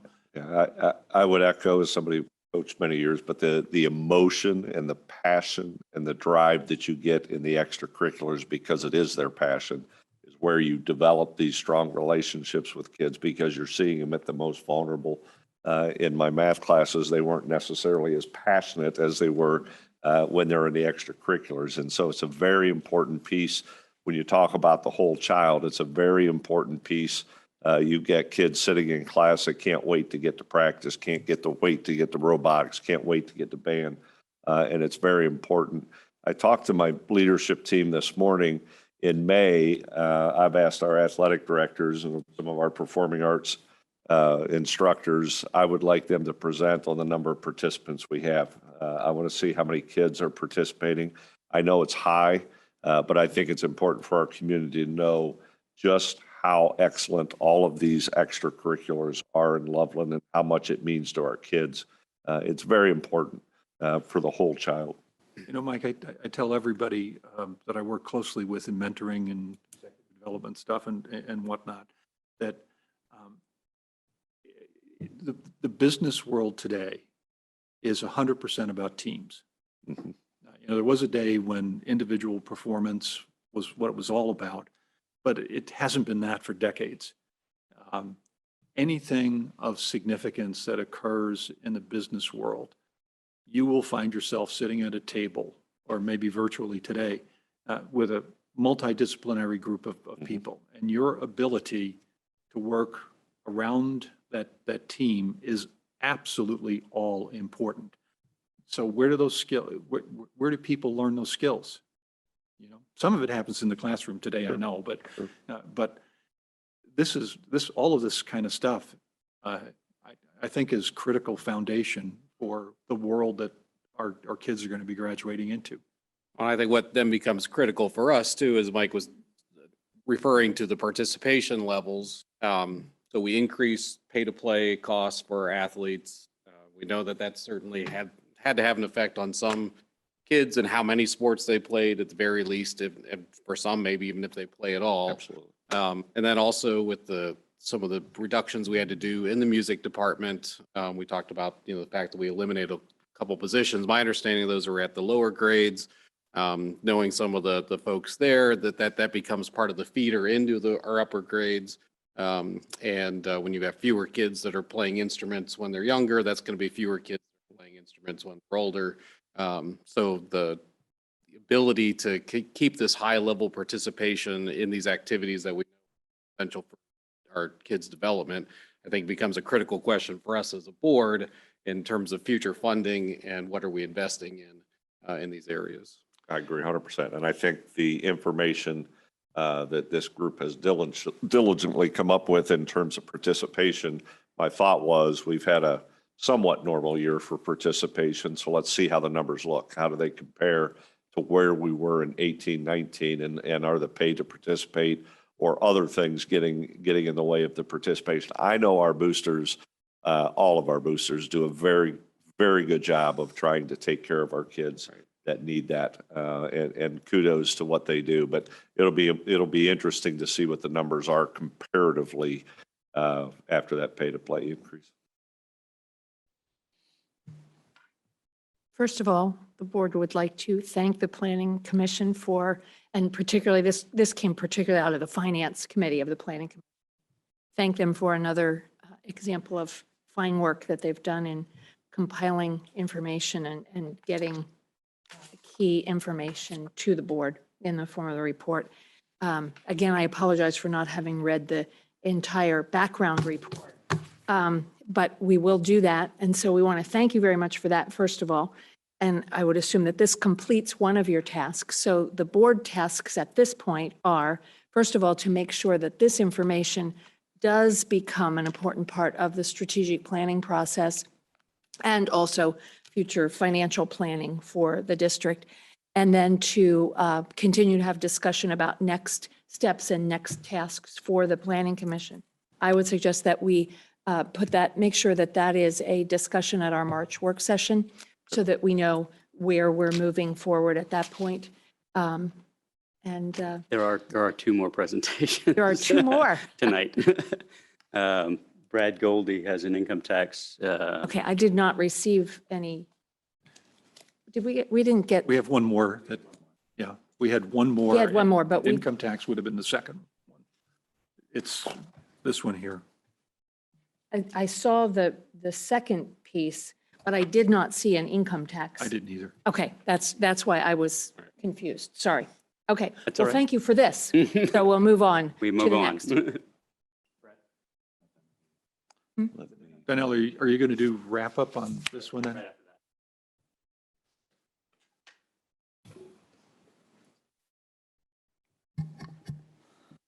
All right, I want to preemptively apologize because when I show up, there will be discussion of lots of numbers and statistical distributions.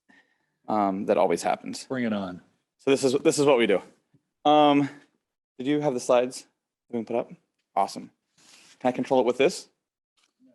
No. Okay. Great. All right. Fantastic. So go ahead and jump to the first slide, please. What this is I want to first say what we're not doing tonight. We are not making any kind of a proposal or a recommendation relative to an income tax. That's not what we're here to do. That's not our objective here at all. But what it is is income taxes are a potential source of revenue to schools in Ohio, and community members have raised questions about what would be the impact of it. And so what we really did over the last, it's been quite a while, looking at this, is to do a fact-finding mission to say, what does an income tax look like? What kind of an impact would it have on the district? And what are kind of the real numbers behind it? Please jump forward. I mean, just a few issues that we look at. If we look at the current school funding sources, you can see that local property taxes are roughly 60% of the school's funding, with some coming from the state, federal, and other sources. Of the local property taxes, Loveland has one impacting number that we need to think about that's kind of a challenge for the district, and that is that 92% of our local property tax revenue is from non-business. So it's going to be from residential and agricultural property taxes. To give you some context, the average across the state is over 20% of their funding is coming from business revenue of their property taxes. With us, it's less than 10%. And so that makes funding a potential challenge, because when you do have any kind of a property tax, it is coming directly from local households rather than any local business support in the same way. A few things to point out: the property tax, specifically the outside millage and the property tax, remains flat or can decrease, and the only way it increases with additional levies. And so the one reason to look at a potential income tax is it does not face that same issue, right? So as incomes in the district would rise, potentially the revenue with an income tax would rise accordingly. It doesn't have the same markdown effect that the property tax does. And then a few other things to consider. The share allocated from the state is calculated based on their formula for the ability to pay of the district. Okay. And then if you look across the income tax landscape of the state, roughly 240 of the 610 districts, right, use an income tax at the moment. And of those, there's two types of income tax that we'll talk about, break down the difference. 156 of them are what they call traditional income tax, and 82 of them are earned.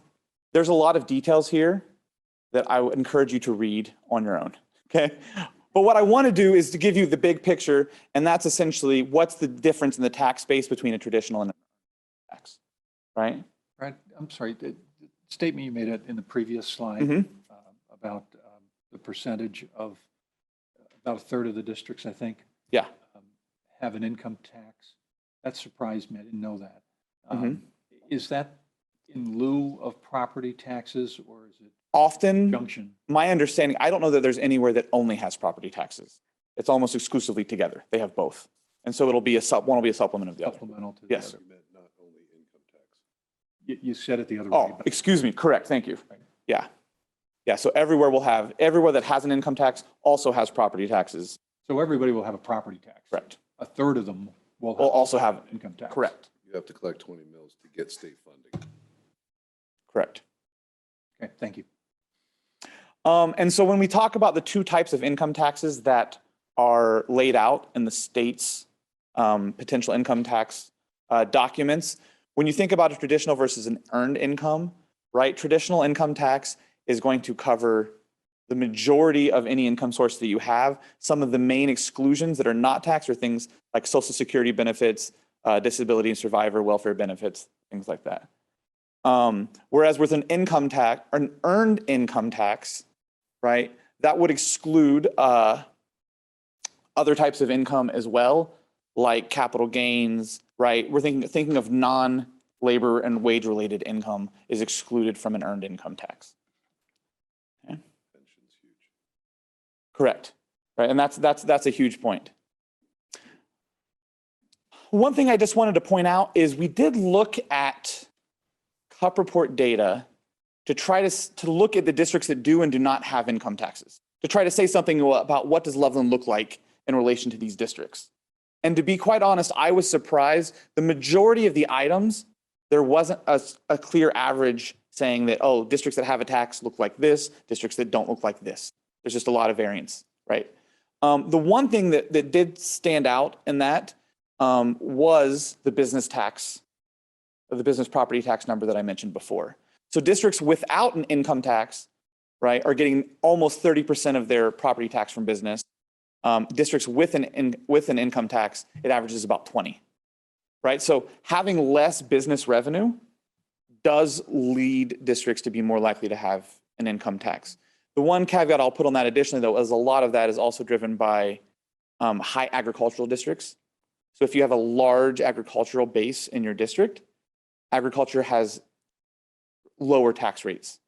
And so if a lot of your property is agriculture, it doesn't generate tax revenue. And so an income tax supplement's often there. But generally speaking, this is the one thing that we do that did stand out, is that low business tax bases were more likely to have an income tax in that comparison.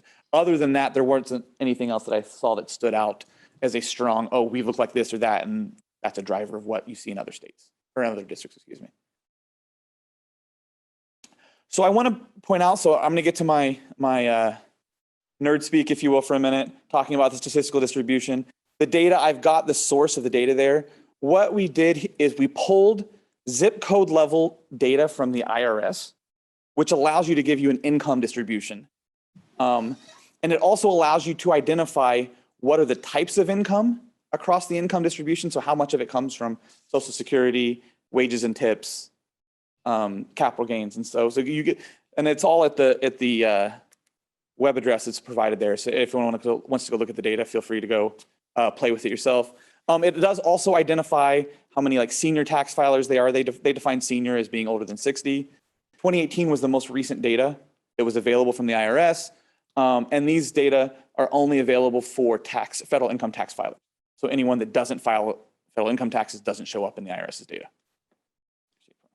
And so we used 45140, right? I just wanted to point out, it's not perfectly aligned with the district's boundaries, but it's as close as you're gonna get. And so that's the basis of the zip code data we used, which makes it nice because some districts don't fall as close on a zip code line as ours does. So we actually have fairly decent representative data. So what I wanted to point out, so part of the reason that we pulled the data is some of the concern is the impact of property taxes on our senior population and the people that might be on fixed incomes, where the income may be fixed and increases in property taxes, right, could eat into that income. And so we looked, and I looked at the distribution of the over and under 60 population across income brackets. Okay. And so the big concern was, do we have a large percentage of low income seniors that are going to be represented that would be in this kind of fixed income category? The one thing that you do see is the over 60 distribution within the district is actually less likely to be in the low income distribution than the under 60 tax filers. So when it comes to being concerned about the lower income part of the distribution, that is actually the younger population relatively that is more represented in that distribution group. If you look at the two right columns, you can just say what percentage of each group is in each distribution. One thing I will point out is these income bracket cutoffs were not my creation, so there's no manipulation of the data to make it look anyway. Those are the brackets that were provided by the IRS. So I used, right, we used what we had. Okay. The same thing, I did a similar thing with those that are receiving Social Security income and those that are not. And so you do see that those that are receiving Social Security income are actually less likely to be in the lowest income brackets in the district. And the one thing to point out is either under either of the potential income taxes, neither one is Social Security tax. So Social Security income taxed. It's exempt from either income tax that could be levied. So what we wanted to do is compare across, this is the income distribution of the entire district. And what we wanted to do is to say, if you levied a tax, how would this affect different segments, right, of our community? And so we've got both an earned income tax, right, and a traditional income tax here represented. An earned income tax taxes less of the income of individuals because there's more of their income that's exempt from the tax. So as a result, to generate the same amount of revenue, you would have to have a higher tax rate with an earned income tax to generate the same amount of revenue as a traditional income tax. So the ratio that we estimated there, it would be 1 to 1.34. So if you had a 1% traditional income tax, you would need a 1.34% earned income tax to generate the same amount of revenue. And there we have how how much tax would be, on average, would be paid by each kind of income bracket within the distribution there under both of those taxes. So the one thing to point out here is when you compare the traditional and the earned, you'll see that earned income tax filers would actually be paying a higher rate with the lower income tax brackets would be paying a higher tax rate on their total income with an earned income tax than with the traditional. And the main reason for that is just plainly speaking, the higher your income is, the more likely you are to have capital gains on earned sources of income, right?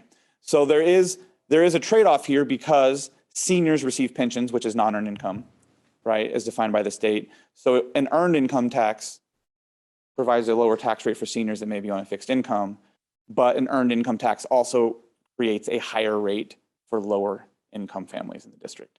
And specifically, if you look at the distribution, with an earned income tax to generate the same revenue, every tax bracket below $200,000 would be paying more for an earned than a. So what are some things that we observed in the analysis?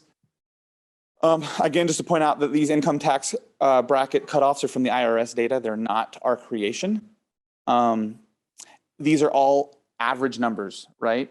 So when I say an earned versus a traditional, that's what the average household would be paying within a bracket. But realize there's obviously variation in how much of your income comes from earned income across households.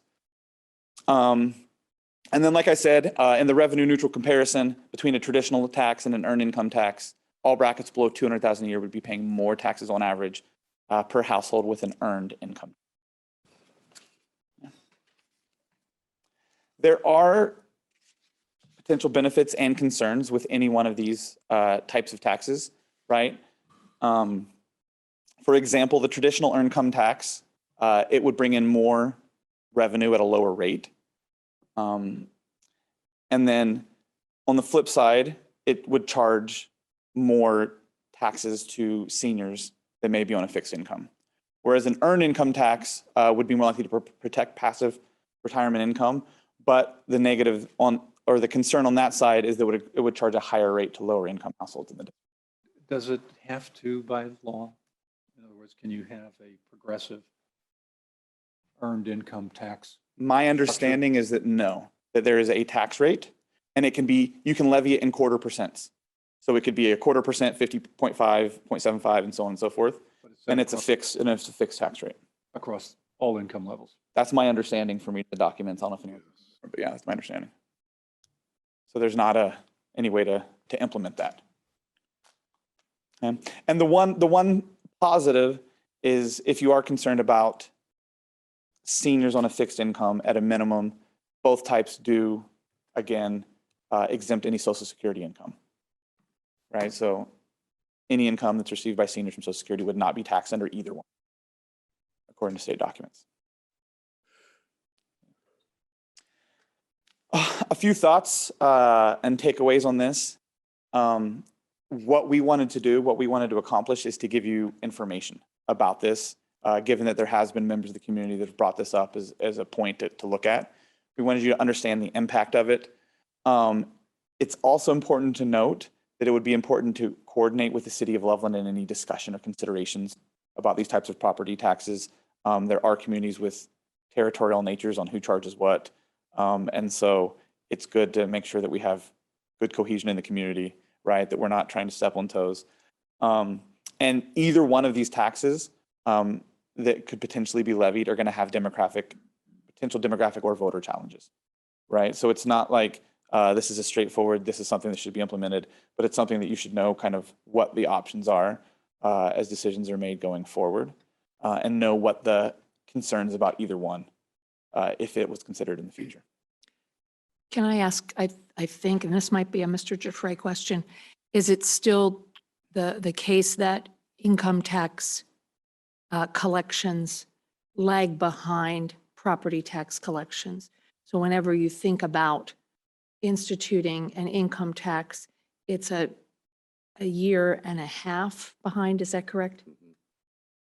It's better now than it used to be. It Okay. used to be 5%, then 65 and. Okay. Thanks. So is it, does it become a withholding or is it a withholding class of tax? Sometimes it's an awareness by the person to withhold at work. And by not withholding at work, at the end of the year, you've got a tax bill to pay. Right. And then it's a process of collection by the state of Ohio. And can you layer, I mean, city of Loveland residents who are paying an income tax? This would be a separate, if we were to do such a thing, a separate and incremental tax on top of it. So And this is an income tax. So if you think about city taxes, you may pay where you work at and live somewhere differently. This is one that would be charged to people that live in the district, regardless of where they work. so it's not Is how it works. reciprocal in that sense. Correct. So it's just an independent, completely independent thing that would be charged to residents regardless of where they work.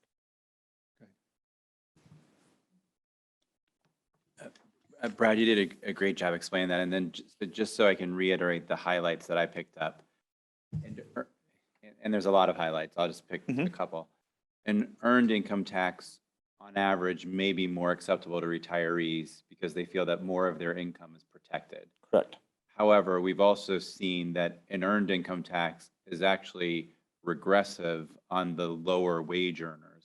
On average, correct, yes.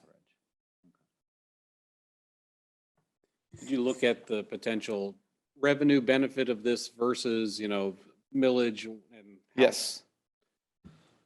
I just brought that up because I assumed that question was going to be asked. So it is in the full report. But what a quarter point, so 0.25% of a traditional income tax is estimated to be, and this is, some of these numbers are pre-COVID, who knows, things change, right? Things are changed, but we've estimated that it would represent, it would raise about $4 million in revenue for each quarter point of traditional, and that a quarter point of an earned income tax would raise about $3 million. And so just to give you some comparison, it says we estimate that $4 million in property tax revenue would translate to between 4.25 and 4.5 mils of local property tax. So kind of give you. So say that one more time.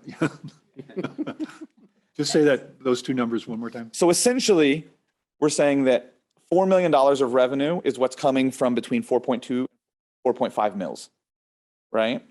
And so roughly 4.5 mils, you can think of that as being roughly equal to 0.25% of tax, right? As far as how that would translate. So if you want to do if a full 1% of a traditional income tax would be roughly equal to like 16, 17 mils.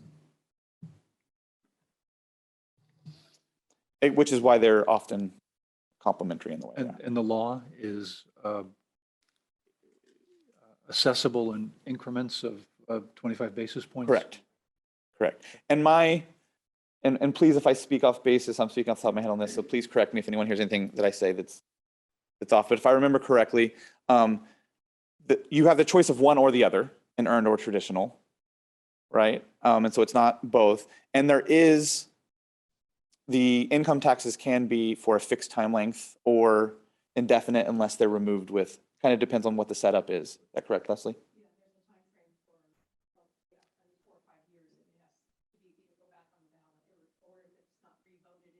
Yeah. For the income tax? Yeah.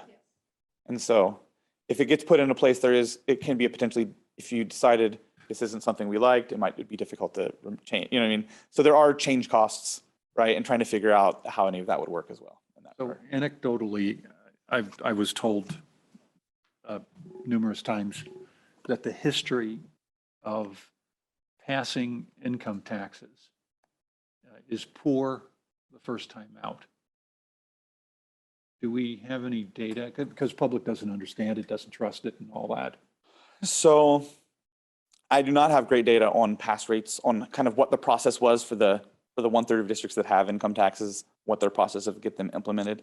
The one thing that I will point out, part of the reason I think you were surprised on how many of them there were that had it. Right. So if you remember in a past presentation I did where we analyzed 40 districts in the greater Cincinnati metro area, which is a pretty large area. If I'm not mistaken, I believe there's only 3 of the 40 that have it. So in this region, it is not nearly as common as you would say, statewide. And I think part of that is kind of the agricultural base. You get to more agricultural regions are more likely to have income taxes, but it's not extremely likely in the Cincinnati. What is the average percentage districts that have a traditional income tax? I believe it's between 1% and 2%. Oh, really? 1.25, yeah, for those that have it. But again, you have to, it's that number by itself in isolation is not super meaningful unless you went through and pulled up their millage as well to say kind of what's the total. Right. So the tricky part of this for me has always been when the time comes, I'm not saying today, but when the time comes to put a levy out there, chances are you're going to be in a financial situation where you need the levy. Mhm. And given the history here in the district, you don't want to fail. Mhm. You don't want to fail a third time in a row. Yeah. Right. And if you go out with an income tax that, again, what I've been told, and I don't know what the basis of it all is, low likelihood of passing something new and novel Mhm. for this population, this community, might be suspect. Correct. So it could be a very risky strategy that you go out with an income tax, it fails, and then you don't have time to do anything else. So the one, and again, this is not a recommendation. I'm talking about what we've seen as possibilities as we look through the numbers, right? One thing that I believe is a possibility, at some point if the district wanted to, they could you could think of it as a replacement levy. So you put on the ballot a reduction in the millage with an income tax at the same time. And then I know you're thinking, excuse me, you're thinking of the idea of when there comes a time when additional revenue is needed. But if you think about a revenue replacement, that would give you the possibility of the increase that comes with it. I see. And so that's a possibility if you wanted to implement one, or if they, and again, not only should the board coordinate with the local community, but also the local community members to see what's palatable and what's the desire of the community. Absolutely. But that would be one way, one consideration of a possibility if this was decided something the district wanted to implement. A path to go down is rather than saying this is a levy for a new source of revenue, this is a levy for a replacement. Yeah, that's interesting. There are two really interesting things that I learned tonight. Eric just said the second one, but it's the fact that I don't think of property taxes normally as a progressive tax structure, but in comparison to an income tax, an earned income tax, it's got the potential of being more progressive because it has that potential. The only reservation I have in that statement is you would have to look at the distributional skew in income relative to the distributional Property income values. skew in property taxes Sure. to make that statement. Yeah, absolutely. So I can speak to the two types of income taxes and the kind of the relative progressive nature of the two, but you'd have to have a distributional information about property values connected to income values, which I tried to find, but there was not good public data to pull. So rather than speak to that, so that's my only, what you're saying might be true, but I don't have evidence that it's true. So I want to. That's not available in the IRS data with. So I consider looking at like Zillow data to get in household distribution. The only problem with that is that your house that you live in is a choice separate from your income. So it's not easy to connect. I mean, there's going to be some correlation between income and house value, but it's not clear that it's a perfect correlation. And so there becomes some breakdown and analysis. The IRS website doesn't have taxes, local taxes paid. So what I had, it was the IRS's federal data is what I pulled from their site that had all the income tax, or it had so I didn't actually look at the taxes paid on the federal income tax. What I used it for was the income distribution is what they had, because they'd have here for each income bracket, here's how many tax filers there were, this is the income. And so that gave you that information about the distribution. Thank you. My pleasure. Again. Treasurer's license, let me know. Okay, sounds good. Thank you. Again, thanks for another report. Now, if I understand correctly, there's still one more? It's a much shorter one.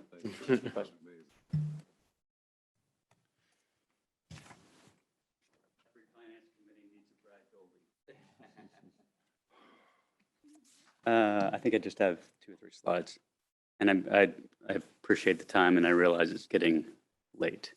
Maybe not for you guys, but at least for me. Oh, this is an early night still for us. We'll have at it. Next slide. I just quickly wanted to, well, you know what? First, I want to acknowledge, as you started to do, Kathy, earlier, the significant contributions over the past almost 2 years of the Planning Commission and their members, both current and former members, I should add. Those volunteers have dedicated a ton of time in good weather and bad, in COVID and not COVID, and with not always the best of recognition. So I want to recognize them today for the time and talent that they gave to this district and to this community. So with that, I'll move on. These two slides are both culmination of a lot of discussions with myself and the other leaders of the commission, as well as a discussion that we had at the last Planning Commission meeting about where we go from here. And so these are mostly commentaries on the Planning Commission as it exists today. I think you got a copy of this, at least, if not late, you got it. So I won't spend a ton of time on it other than to tee it up and then let you absorb it and ask questions if you'd like. Today, the function of the Planning Commission is effectively split away from the district and its leadership.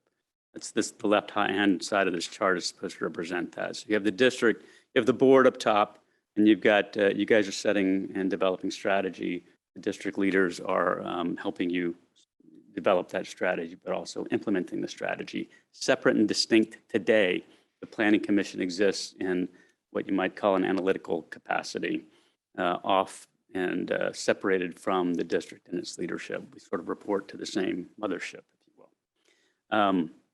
There are good and bad things about that structure, especially where we were 2 years ago when we started this thing, if you recall.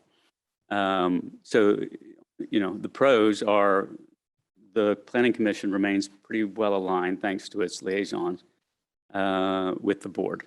And even though, at least in the beginning and for much of its tenure, the Planning Commission has developed its own targets and objectives in concert and consultation with the board members, but mostly from our own brains, right? And that worked out pretty well and gave us a lot of latitude and a little bit, if not a lot, of independence to choose our targets of opportunity. It also allowed for some alternative perspective, right? We weren't just working on what the board at the time was interested. We were also working on what we might thought the community was interested in as well, and that played out in some of the analyses that we were able to present for you guys. On the con side of that, what you have is effectively low visibility to what the district might need in its next big target of opportunity, its next big analysis, right? We know what we know on the commission, and we don't know what we don't know. And we also don't know what the district needs necessarily because we're not really communicating at that level. The committee structure as it exists today, although based on what the board at the time saw as the buckets, the natural buckets it might have fallen into, the committee structure doesn't lend itself to applying the expertise and interests of the participants to particular topics. If Brad had decided that he was interested in student experience way at the beginning and asked to be on that committee, he might never have done so much of the heavy lifting on the quant side for this finance committee, right? If someone's really interested in filtration and yet they're on the finance committee, we may or may not know that and may or may not assign them to a facility. The committee structure itself prohibits people from saying, okay, the district needs a busing analysis. We talked about this a few days ago, a busing analysis. Who knows something about logistics? Who knows something about busing? Who who has that expertise and or interest on this group we call the commission, and let's assign them to that task rather than a committee that already has members and gets the assignment because they're called the facilities committee or the student experience committee. I mentioned the lack of coordination with district leaders because of this sort of disconnect. We all report to the same people, but we don't. The leadership doesn't come from the district leaders itself, which by definition creates a low level of alignment to the eventual strategy that you guys are gonna build. Next slide. So in talking to the members of the commission, I stole this from Warren Winning, but after 2 years of productive effort, the commission needs a renewal. We have begun to run out of interesting things to talk about. And I know there are a lot of other interesting things to talk about for this district and for this community. I think a reboot, a renewal is appropriate at this time. And that's a feeling shared by the members of the commission.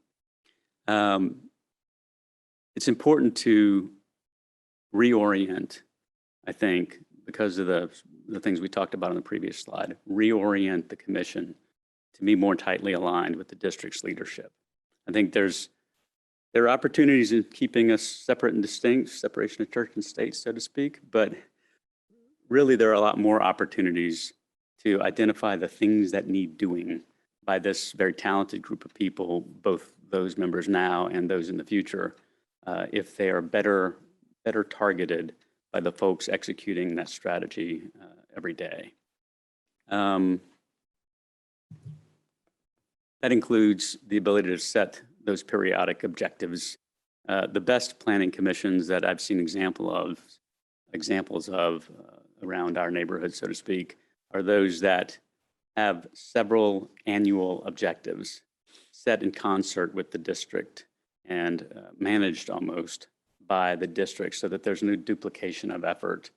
We've already seen, even in some of the work we've already done, where the district was doing some of this work. We talked about participation earlier, while we were also doing the same work.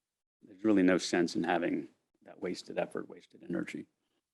And finally, there is a fairly burdensome administrative and legal effort, making sure that we stay between the lines, making sure we're doing the obligations that we have for the current structure. Really, I got to tell you, the talent and time of the folks on the commission is best spent on understanding issues and analyzing them and being able to present opportunities to the district and to the board, not in trying to make sure that we're staying between those lines. Finally, the members, I think, felt relatively strongly about this part. They still would like to use their participation on the commission as a sounding board for the board and for the district.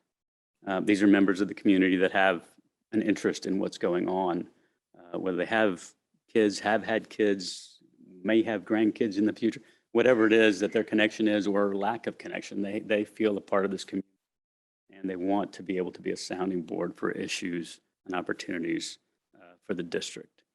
So it continues to be an opportunity to have the board and the district engage with members of the community, to hear feedback, to bounce ideas off of.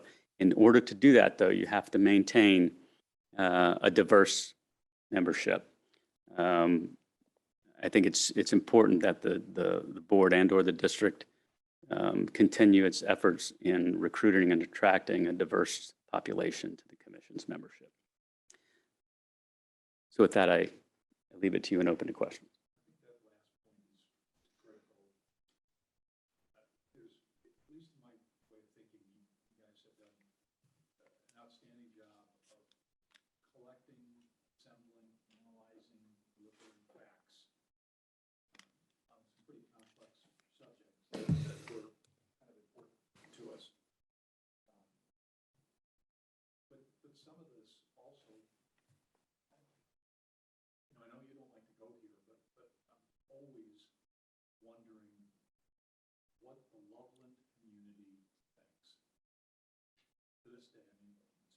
chair for a couple of years now, and I can't tell you, I know what the community thinks. You know, on a given issue, I might hear a lot of voices, or I might hear a lot of voices on two different sides of it, of a given issue, but, you know, it's still a relatively small percentage of community. I definitely know, you know, that I'm hearing what I think of as the heart of Loveland.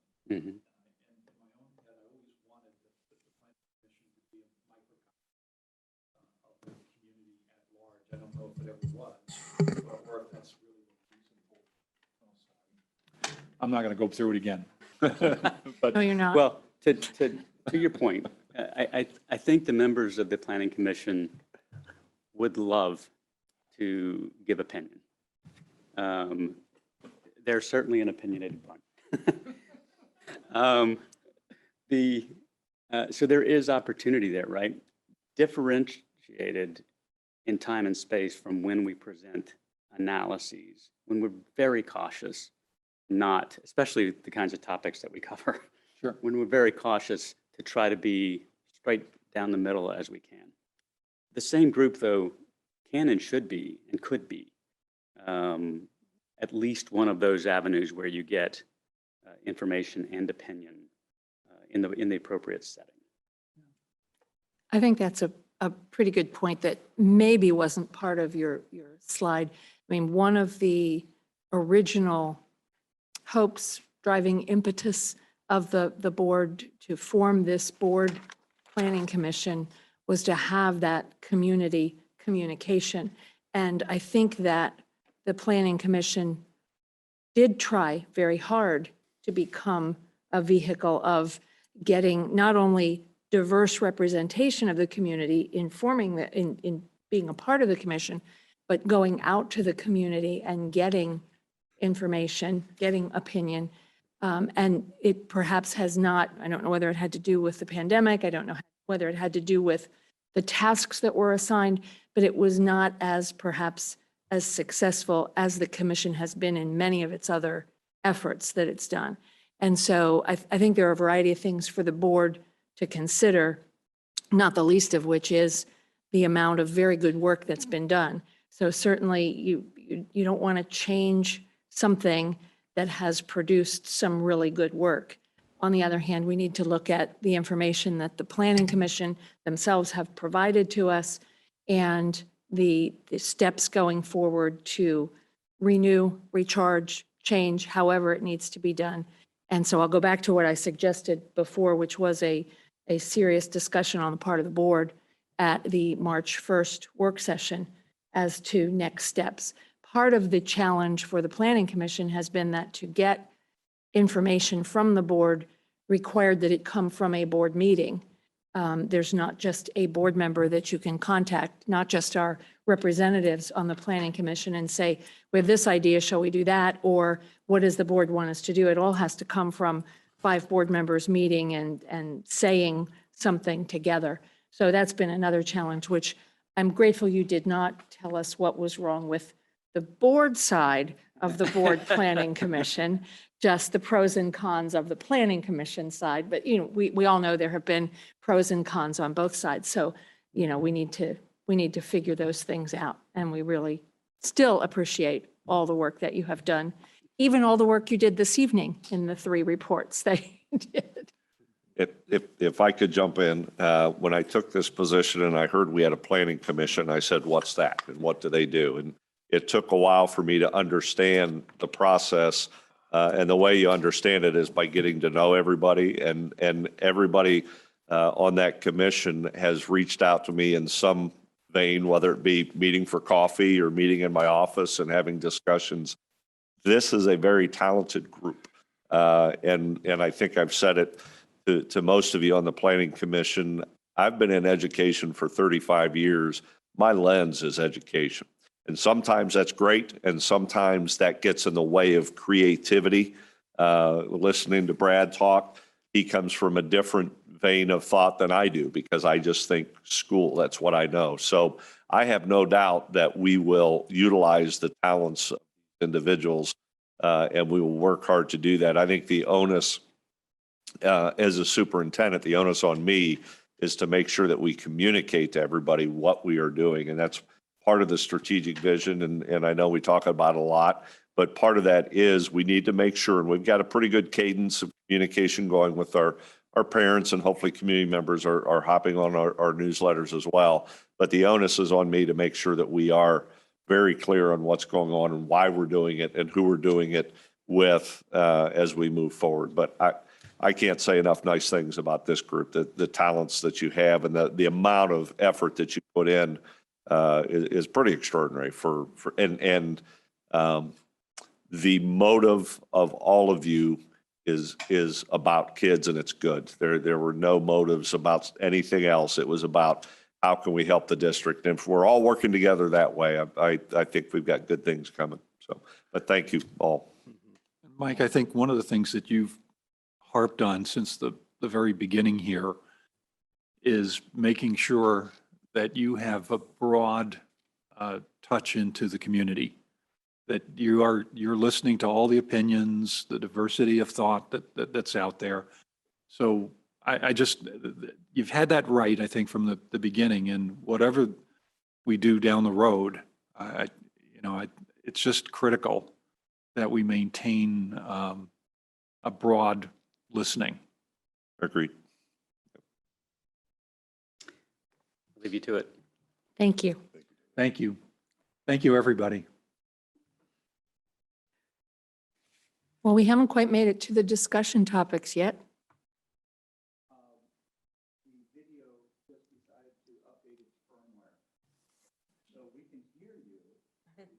But we haven't, oh, well, then we can make It's faces broadcast. and do whatever.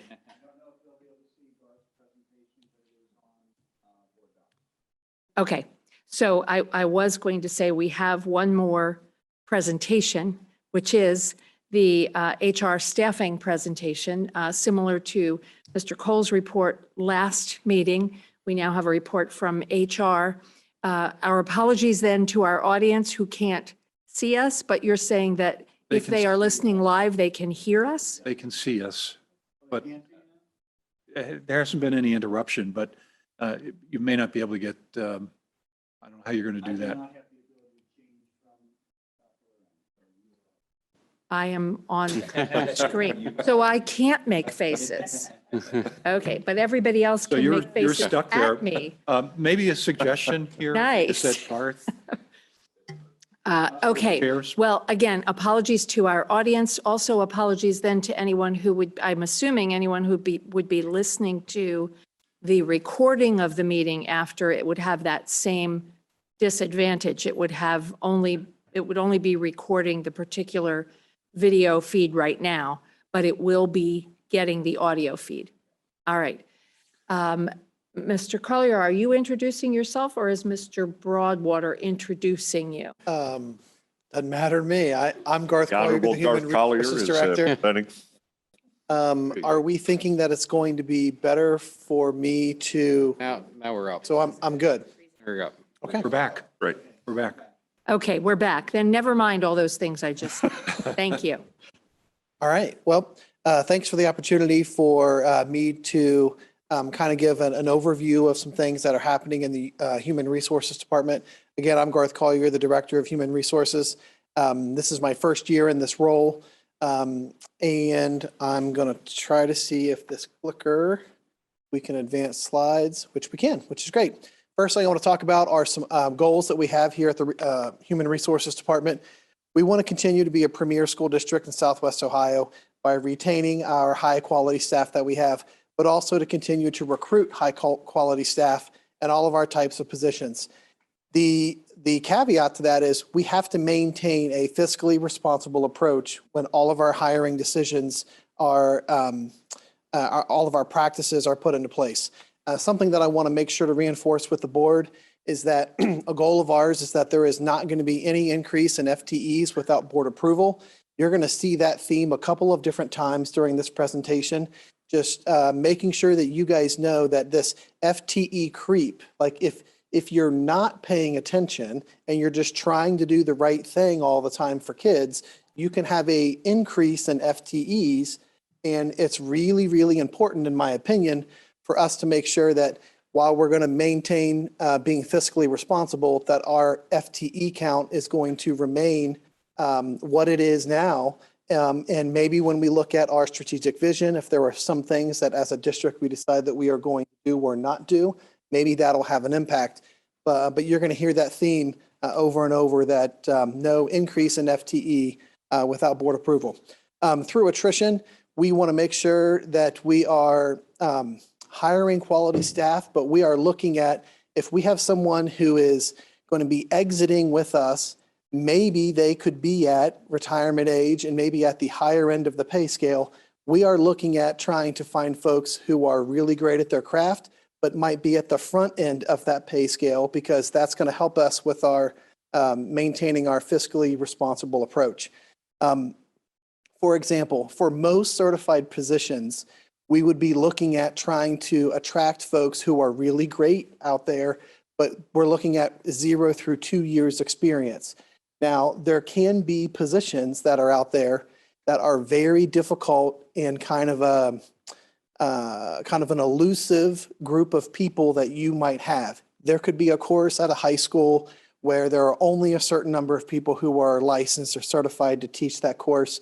And maybe your pool of candidates is going to lead you to, we have to bring somebody in that is more than a 0 through 2 years experience. But our goal for most certified positions is to be bringing folks in at that front level.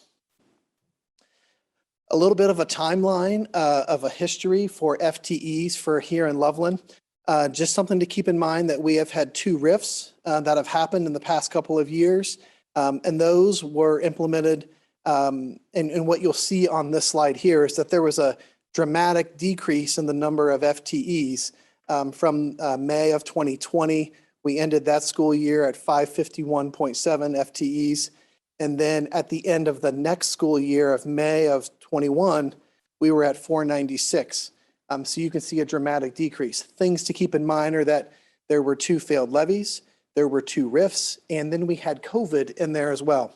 And the reason I'm mentioning COVID is that after our RIFs and after our failed levies, then the pandemic hit, and there were additional staff members that maybe were on a year of leave, or maybe they retired, or lots of different reasons when the pandemic hit, that we had people in positions to where and it wasn't me at that time, but there was a really good kind of microscope under trying to prepare for that next year, let's call it that COVID year, where we had online learning at home. We had those options. We had a hybrid kind of schooling going on here. It was a year that it was very difficult to staff, but we actually then decreased more FTEs because we kind of just took those folks that might be on a year of leave or any other positions, and we kind of set them aside and said, do we need to replace these right now, right? And some of those cases, the majority of those cases are paraprofessionals that we kind of held those spots to the side. Do we really need them in that COVID year? And then you'll see back to present day that we're at 504. So, and really the long and short of that is that those were paraprofessional positions that we brought back. They were not a part of the RIF. Those things were all separate from one another. But that's kind of a history of our FTE count. Staffing decisions for 22-23. Of course, this is the time of year where we are really looking at kind of like staffing for next year. This, again, has been a difficult year to staff. It's been a difficult year for substitutes. I've been up here talking with you guys about making sure that we have substitutes in all of our different types of positions. Things that are happening right now, Mr. Coles and myself, the HR and student services departments, we're looking at enrollment, class size, and programming. Like you will see on the agenda tonight, it also involves Mrs. Connor with teaching and learning, if we're going to have any additional new courses that we need to have approved. This next bullet is really important. This reallocation of resources from building to building. What I really want to kind of describe to you with this is, if we have needs in one area, but we feel like that we can take FTEs from another area, that's what I mean by reallocation of resources. Let's say that there can be a particular building or a particular grade level where we don't need as much staff as we maybe have had to have in the past, and then the need is somewhere else, reallocating that FTE is something that is very important to do. Some side note pieces, intent letters, which is information going out to staff of what their plans are for the next year. Those pieces of information went out. Communications with employees that are out on leave of absence. And again, those staffing decisions that any increase of an FTE is coming to the board for approval. All right, the hiring season. I kind of wanted to give an overview of, for at least for certified positions, of what the plan is for attracting new folks and how we go about selecting those folks. There's going to be a screening of candidates, which is done by building principals and myself. There's going to be building level interview committees, which is going to include LEA representatives and OPSI representatives when there's going to be a certified opening. After that first initial round, there's going to be a second round interview with a narrowed pool, and that would be with myself and the building principal. And then a final interview would be with myself and Mr. Broadwater as a superintendent before we were to bring anybody on board. Classified positions, what I want to tell you is that it's the same thing that you've been hearing from me. These type of positions, there is concern over attracting these folks for these jobs. Paraprofessionals, custodial, bus driver positions. You'll see later on the agenda tonight, we have 4 more resignations and or retirements for bus drivers that are in. I just want to make sure to update the board and for you guys to know it is ever increasing for it being difficult to find folks for those positions. And just so you know, we're talking about different ideas of recruitment and incentives to help in those areas. I mentioned earlier some substitute spots. I would like to thank you guys for the increase of pay for our substitutes that we did earlier this year. We're going to need to continue to look at that because surrounding districts are also increasing their pay for substitutes. So it's not like, oh, well, we did that. We will start to fall down the line if we don't keep an eye on that. Just wanted to make sure to bring that to your attention. Some good news with that is that we have had some major improvement in the past couple of weeks with required substitutes that we have that we need to keep things rolling. Fill rate, you know, you guys get this information from me all the time.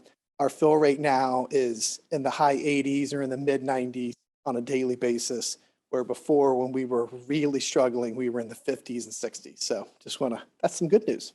What about on the certified side? Are we seeing any attrition in the pool of candidates there, or is that still we've got more than enough people? We have a position in the candidates. On our certified positions, because we are, I would say, let's just say that we're a suburban school district that is kind of a desirable place for folks to work. We haven't necessarily seen a huge decrease in the number of applicants for those type of positions. But on the classified side, there is much more concern over that. Good question. A team approach. What I want you guys to know is that you see like the people who were kind of working together for these, you know, for my presentation and for things that I do on a daily basis. It's for sure a team approach. All of us work together to make decisions that are in the best interest of our kids and staff and parents and community. It's only possible when central office tries to have a good relationship with our building principals and with our staff, and then the group of us kind of working together. I'd like to thank, I mean, if I'm up here and I'm thanking people, I want to make sure to thank, you know, Mike and Andrea and Jesse and John and those of us who work together on a daily basis. Your guys' support from the board is extremely important. I know that you guys consistently ask me questions and making sure that, hey, are we keeping an eye on things? Are we being fiscally responsible? And I would encourage you to keep holding my feet to the fire with that. It's a part of our goals. It's kind of ingrained in my first 6 months in this role, and it's something that I want to continue to do and want to make sure that we are on the same page when it comes to those kind of things. A lot of my work with the staff kind of stems through me working with the LEA president and the OPSI president, and that's Megan Little and Leah Jewell. So a big thanks to them. They're always professional and they're always willing to kind of work through issues or problems that we have. And I would be remiss if I didn't mention Judy McDaniel, the administrative assistant in my office. She does lots of things for us. She keeps me out of trouble a lot, and I will make sure. Yeah, right. I just want to make sure to thank her. And at this time, I would like to open it up for any questions that you guys might have. Anybody have anything? We've all been kind of worn down by all of the things we've been I'm asked. trying not to be about. boring. Come on. We're not boring. I'm saying that you had the misfortune of following a whole lot of information. Yeah. Plus, you also have the fortune of having prepared us for a lot of this. We've had Sure. a lot of this kind of information coming from you, so we appreciate it. Let me say it a little bit differently. You do a great job of tight, concise, well-delivered, prompt presentations. Well, I'll take that as a compliment. It is coming from Kevin. Yeah, Right, coming from. yeah. No, but guys know this. If you have questions or you have something that you want to know, of course, you can do what you have been doing. Either reach out to me directly or through Mike and through his board updates that he gives you guys. If there's ever anything that you guys want or need to know, just let me know. And we're going to keep plugging away and working hard. And we are really going to try to make sure that even with classified positions, bus drivers being a really, really difficult thing to find, we are going to be doing everything we can to make sure that we're staffed for next year. And as we are this year, we have a couple of positions that are unfilled right now. We have a couple custodial positions, and we have a couple of positions in the kitchen, like our kitchen staff, that we're having trouble filling. But I've got to tell you, we're making arrangements to get those kind of things covered. The busing is a major concern of mine, making sure that we're staffed for that. But we're going to work hard, and working with Greg at transportation is great. I don't want to miss, I think Dr. Swetchenow had a question or a comment as well. I had two comments, and the one was, I just wanted to point out that we are now, almost 2 years later, working with 10% less full-time employees than we were in May of 2020. And a lot of that has been very painful, and all of the administrative team has done a great job keeping the morale of those employees up during a very challenging time. And you've been a big part of that, which I've noticed and I appreciate. But I also think that it brings in the question of, what does our strategic plan look like, and who do we want to be as a district? Because we had to give some stuff up to lose 10% of staff. We didn't have 10% of our people just sitting around doing nothing. We were not able to provide the services that we provided before. And part of it was we've made strategic, cuts to things where we thought that we could be more efficient or use technology to be more effective. But part of it is we've lost programs, and we need to know what the community expects of us going forward. Absolutely. A part of those FTE, when we talk about that dramatic decrease because of the failed levies and the RIFs, remember that spans all of our employees. That is bus drivers that we don't have because we don't have high school busing. It is paraprofessionals in the classroom. There were just regular education teachers and some of our specials teachers, our fine arts kind of teachers. That was touched on tonight. Things even in athletics, there was an assistant athletic director position that was cut. I mean, there have been, it's not just one area. It is lots of things. And to your point, Dr. Schwetzenau, the strategic vision is going to tell us what type of things that people want. What is it? What is our plan moving forward, and what things are most important, and kind of reallocating those FTEs for what we want to do is going to be super important. Just the 2 cents I have is, first of all, thanks to the board for hiring Mr. Collier. There is no question in my mind that Garth looks out for our staff each and every day. I know the staff respects Garth immensely, and that helps as we move forward with the culture and just taking care of our staff.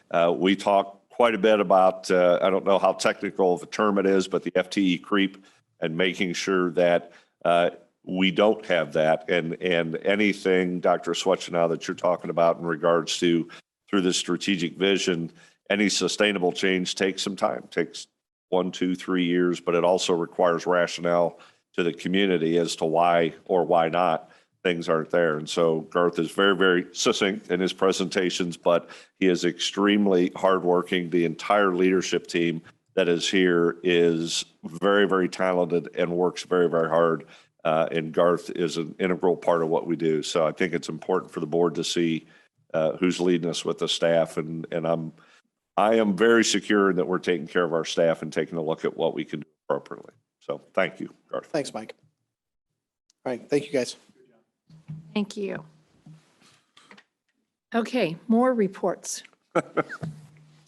Follow that, Mr. Broadwater. Well, I've got COVID to talk about. So, John, are you okay with the first thing I will say is I did get to attend the Valentine's ladies, I guess you would call it do we call it banquet or breakfast? Breakfast, I'm sorry.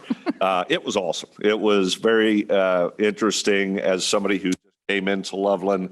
And I said when I spoke there, there's probably not a better name for a school district than Loveland. It is about loving your kids and loving what you do. And Dr. Lorenz, as a Valentine's lady, was there along with the other ladies. And I believe your grandson was one of the poetry poem winners.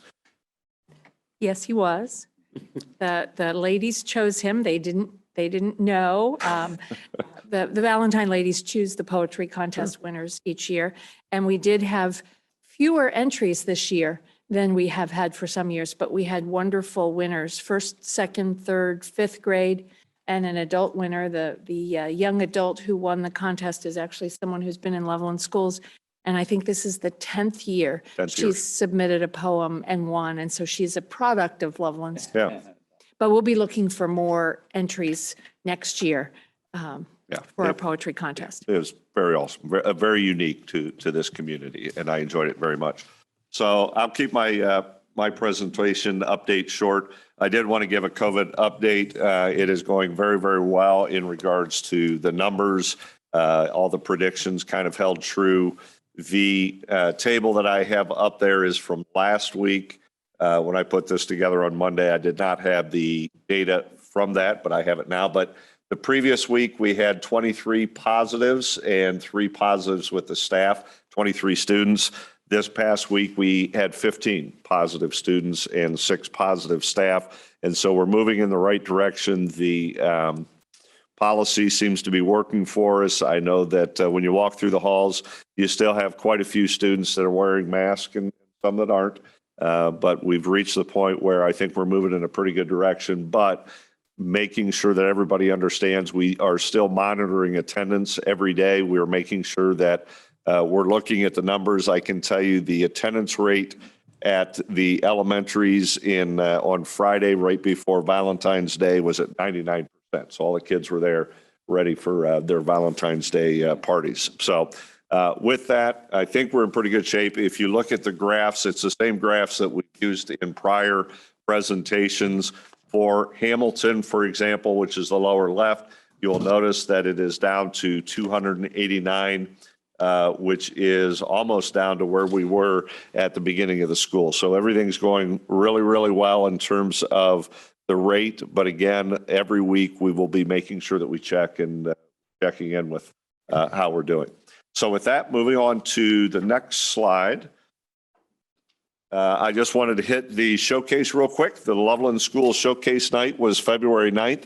We had over 40 stations. I didn't have the exact number, but I know it was quite a bit. It was awesome to see our students leading it. I walked through, we had a presentation for our strategic vision at 5:30, so I was able to sneak out after that in between both of those. And it was hard getting through the hallway because there were so many interesting things going on, and I loved hearing our students lead those discussions. I think when you talk about the communication skills and being able to present, that was a great opportunity for our kids to be able to do that. And so the pictures I have up there, you've got in the upper left, Tigers Inc. was there. They presented some very good information. I got one lead on a pretty good stock, so I'm going to see how that goes. Lower left is our robotics.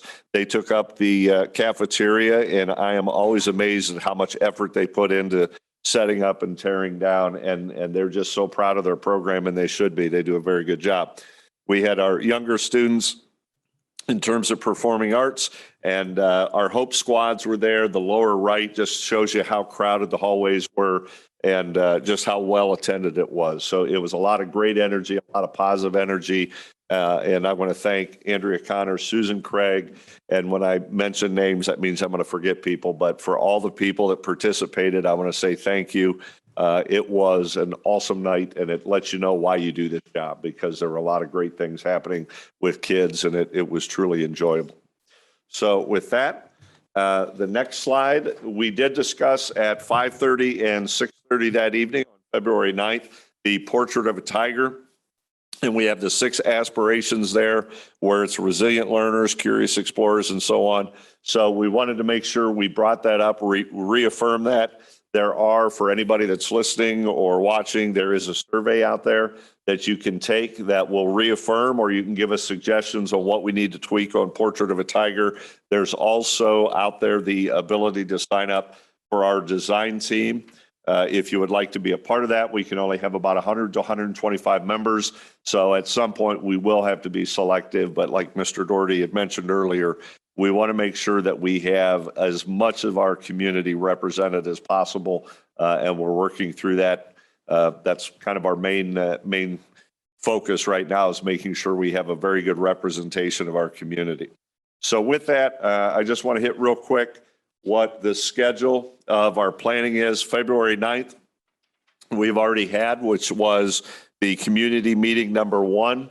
You really have 2 things going on at once. Battelle for Kids is leading our strategic vision.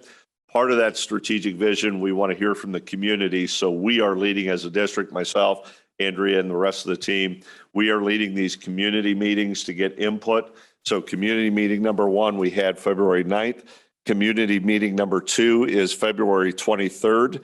And the idea behind there is we would like to do some breakout sessions where we allow each attendee to kind of be able to discuss what their focus is, what their concern is moving forward, and what kind of rises to the top in terms of priorities for us.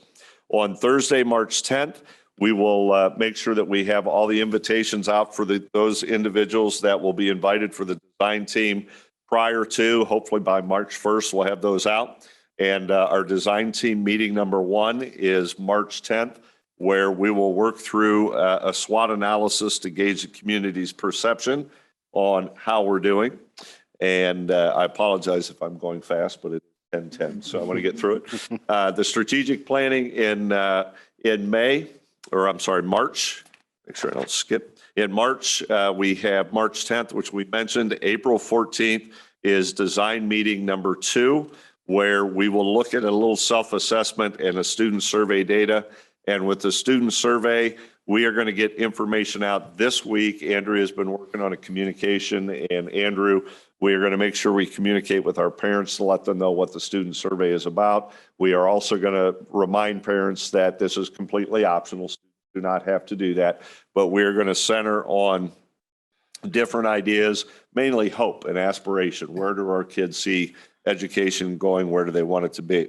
And then May 16th, we will have a community meeting number 3, and that is basically to get feedback on the draft plan that hopefully we have by then. On May 18th, that will be design meeting number 3, and hopefully that will be wrapping it up as much as we possibly can. By June 8th, we will have a gallery walk to showcase the strategic vision, and then June 28th, the business meeting, we will look to adopt the strategic plan. So it's a pretty aggressive timeline, but by the same token, a lot of the difficult work in the Portrait of a Tiger is already complete, thanks to Andrea Connor, and I know David Knapp worked on it quite a bit. So we're excited to get started. Our main focus right now is making sure we have community input, and we've got the design team ready. So with that, so ends my report. If you have any questions. I just would remind board members that the board members are certainly able to attend any of the community meetings, probably want to limit their their input. In other words, they're getting input at a different level, but welcome as observers at the community meeting, any of the community meetings. And then the design team meetings, I believe that we had decided as a board that Reverend Eilert was our representative to the design team, but that it was possible that a second board member might attend. And so I would think it would be the best thing to do is to coordinate with Mr. Broadwater.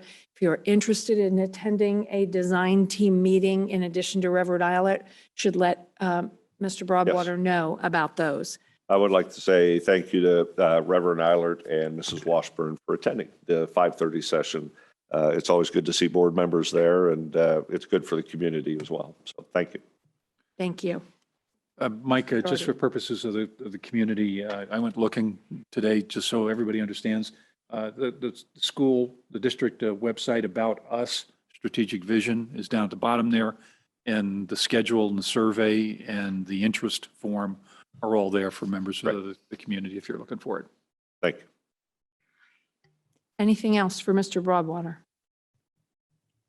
So all three discussion topics under your name were all included in that report. Yes. No questions, no comments. All right. We then move on to the first resolution for the board to talk about this evening, and it is a motion to authorize 2022-2023 membership in the Ohio High School Athletic Association for Loveland High School and Loveland Middle School. Mrs. Washburn moved, Second. and Dr. Swetchnow seconded. Any questions or discussion? That is obviously a requirement for Loveland Middle School and Loveland High School to participate in sports, to be a part of the Ohio High School Athletic Association. Seeing no discussion or questions, we've worn everybody out. Mr. Giuffre, can we vote on that? Ms. Washburn? Yes. Dr. Swetchnow? Yes. Doherty? Yes. Reverend Eilert? Yes. Dr. Lorenz? Yes, motion carried. The next item is a resolution to approve a Loveland Middle School course offering. It is an applied digital skills course offering, and the proposal is attached in board docs. Is there a motion? So moved. Mr. Doherty moved. Is there a second? Second. Dr. Swetchnow seconded. Any questions or discussion? I believe that Mrs. Connor would be the person who would reply if there were questions about that. All right, everybody had a chance to look at it, so we can vote on it. Mr. Doherty? Yes. Dr. Swetchnow? Yes. Reverend Eilert? Yes. Dr. Lorenz? Yes, Ms. Washburn? Yes. motion carried. We move into the treasurer's section of the item, and the first item of items. The first item there is a recommendation from the treasurer to accept the financial reports for January 2022. So I will move that we accept those reports. Is there a second? Second. Reverend Eilert seconded. Questions for Mr. Giuffre or Mr. Giuffre? Do you have additional report? Just if you would notice that the Assistant Treasurer has updated the presentation of the reconciliation. I think it's a presentation, if you think so too. Any questions or discussion? We really have worn everybody out. Mr. Giuffre? Are you asking? No. We vote on that, Mr. Giuffre. Dr. Lorenz? Yes. Reverend Eilert? Yes. Doherty? Yes. Dr. Swetchnow? Yes. Mrs. Washburn? Motion carried. Next item under the treasurer's report is a motion to accept a donation of it says accept a donation of a cello. I think it's accept the donations that are listed Yes. under that.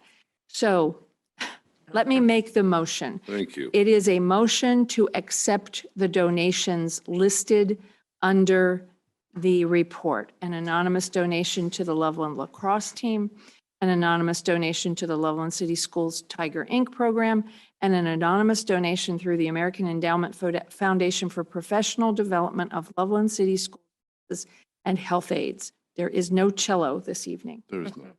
So I made that motion. Is there a second? Second. Dr. Swetchnow seconded. Any questions or discussion? I'm sorry, I missed that when I looked at the agenda. I didn't see the cello. Dr. Lorenz, Yes. Dr. Schwetznow, Yes. Mr. Daugherty, Yes. Reverend Eilert, Yes. and Mrs. Washburn. Yes. Motion carried. I can't make my screen move at the moment. There we go. Now we move into Director of Human Resources items. And the first item under Director of Human Resources is a recommendation to adopt the job description for Director of Communication and Community Engagement. Is there a motion? So moved. Reverend Eilert moved. Is there a second? Second. And Dr. Swetchenow seconded. The job description is attached. Carly, do you have any addition on that? Anybody have any questions? We discussed last month, I believe, bringing forward, bringing a Director of Communications into the district. So this is the first step to have a job Correct. description for that. Let's see any questions or discussion. Mr. Giuffre, can we vote on that? Reverend Eilert, Yes. Dr. Schwetznow, Yes. Dr. Lorenz, Yes. Mrs. Washburn, Yes. Mr. Daugherty. Yes. Motion carried. The next item is an updated administrative handbook, and I will make that motion to approve the updated administrative handbook. Is there a second? Mrs. Washburn seconded. I will note that the administrator handbook is attached, but so that you don't have to spend a lot of time reviewing it, it is simply to add the position of Director of Communication and Community Engagement into that handbook. Any questions or discussion? Just, Garth, the admin handbook is kind of a living document. This is not the first update that we've had to it. As we've handled some other issues during the course of the last 6 months, I can think of at least one or two other times, right? That's correct. So this is just the latest change to it. That's correct. Talked Yeah, about tonight. what Dr. Lorenz mentioned is the only change or addition to it. And as things come up, we always want to make sure that board is approving any kind of changes that might happen. Right, thank you. Been Anything around since else? the 90s. Say again? Been around since the 90s. Yeah. Same picture of tiger on the front? No, The tiger has evolved. yes. Okay, Mr. Giuffre, can we vote on that? Dr. Lorenz, Yes. Mrs. Washburn, Mr. Daugherty, Yes. Reverend Eilert, Yes. Dr. Schwetznow. I'm a little late on this and I apologize. I vote yes. I would double check. It looks like some changes caused the pagination table of contents changed a little bit. Oh, okay. So just double check that. Yep. I'll do it tomorrow morning. Thank you.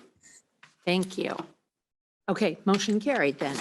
The next item is a motion to approve the resolutions of the Director of Human Resources, including resignations and employment of certified, classified, homebound, substitute, and supplemental positions for the 2021-2022 school year.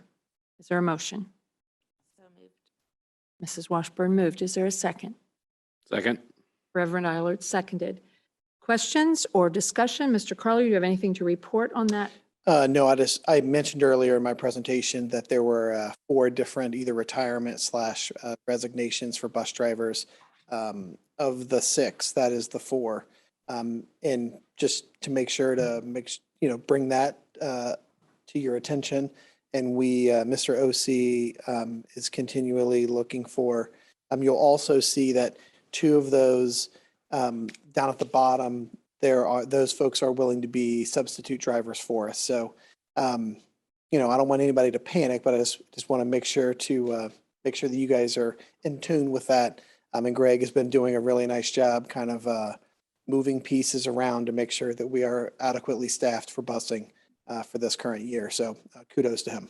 I've noticed a couple of times I'm still on the call list for the other side of my house for the family. And so I did get a call today about a possibly 15-minute delay with a bus. So I do get to hear when we have an issue Yes. with bus routes. So I also think that's a good job that's being done, making sure that families know when the buses are going to be running a little bit behind, and even mentioning how the children are taken care of until the bus route gets back on its Yes, schedule. that's correct. And that it isn't every day, but that is a daily thing that is looked at. And Greg's done a really nice job kind of managing that.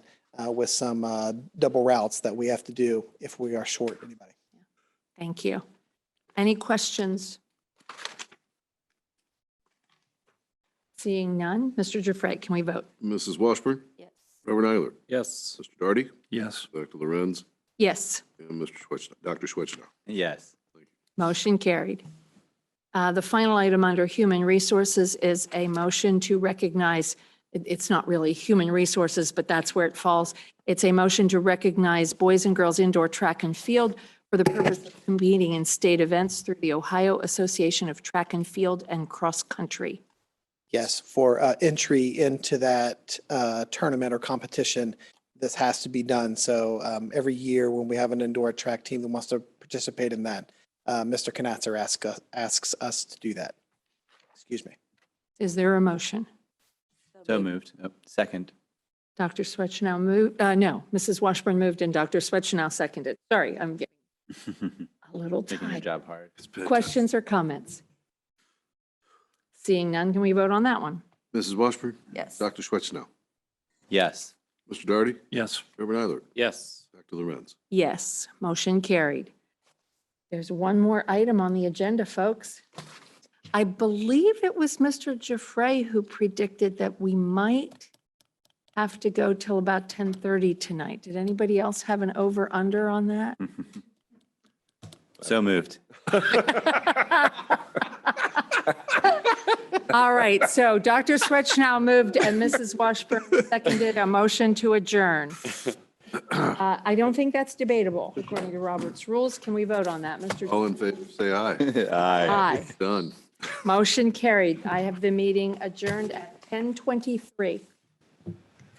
Hey. Mr. Ames, are we, Still on. we're still recording. I appreciate everyone's time, everyone's patience, everyone's attention, including those who are watching us.